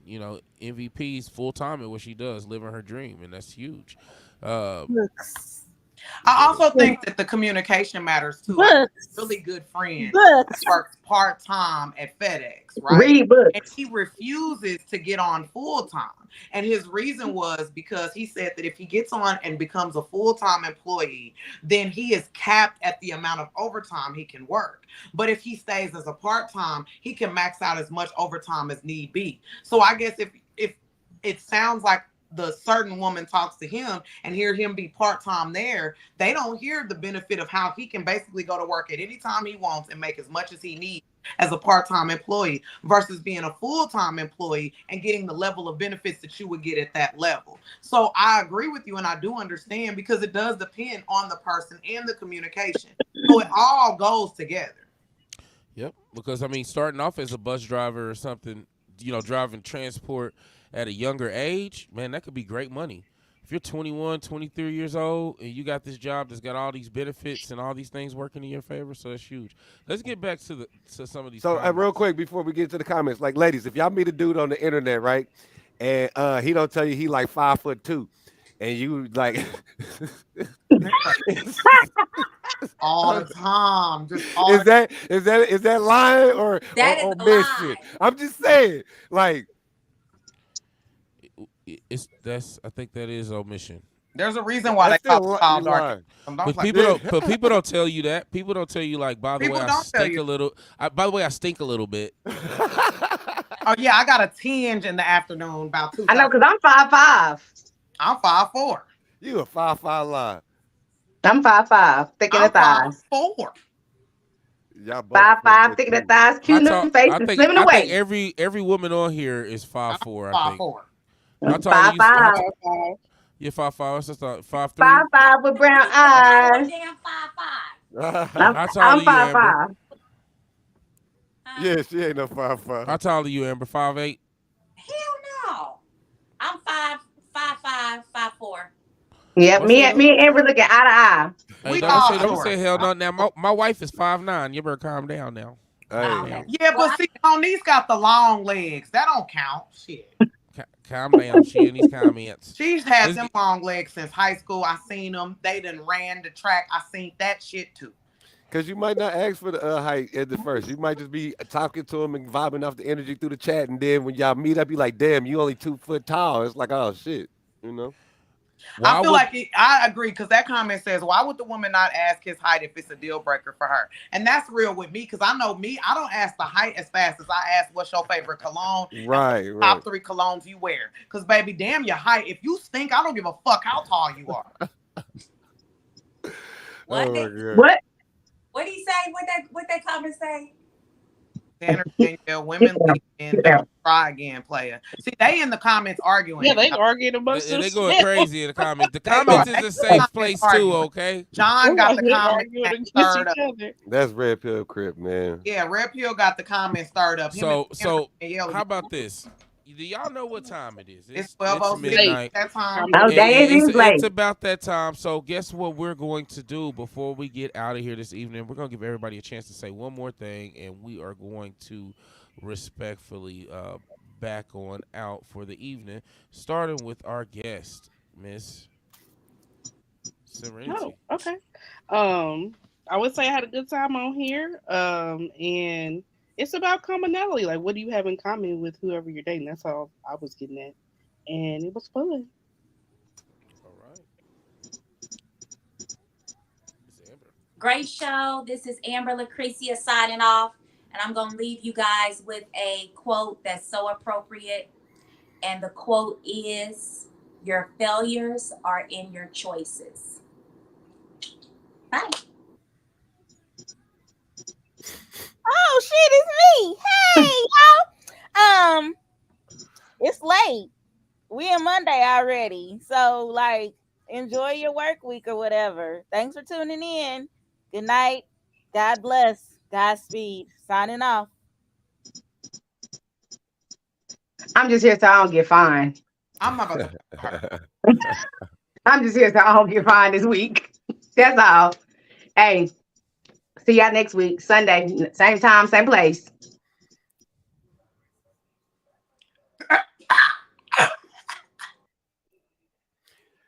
Oh, yeah. What's happening? You already know who it is. It's your boy, Alexander. I was going to have a real deep little line, but I forgot it. But make sure y'all tune in next week because I might have it then. Holla. You gotta love it. I love all of y'all. So yes, like they stated at the beginning of the show, this has been episode 10. So this is a big deal. We have made it 10 episodes. That's 2.5 months worth of us continuing to share the love live with different panel members, different guests, just different conversations. I've loved this. It's been truly a journey. So I thank y'all. This is every Sunday night, 9 p.m. Central Standard Time. So again, from this week to next week, I hope that you guys enjoyed tonight. See you guys again next week. Have a good week. Bye.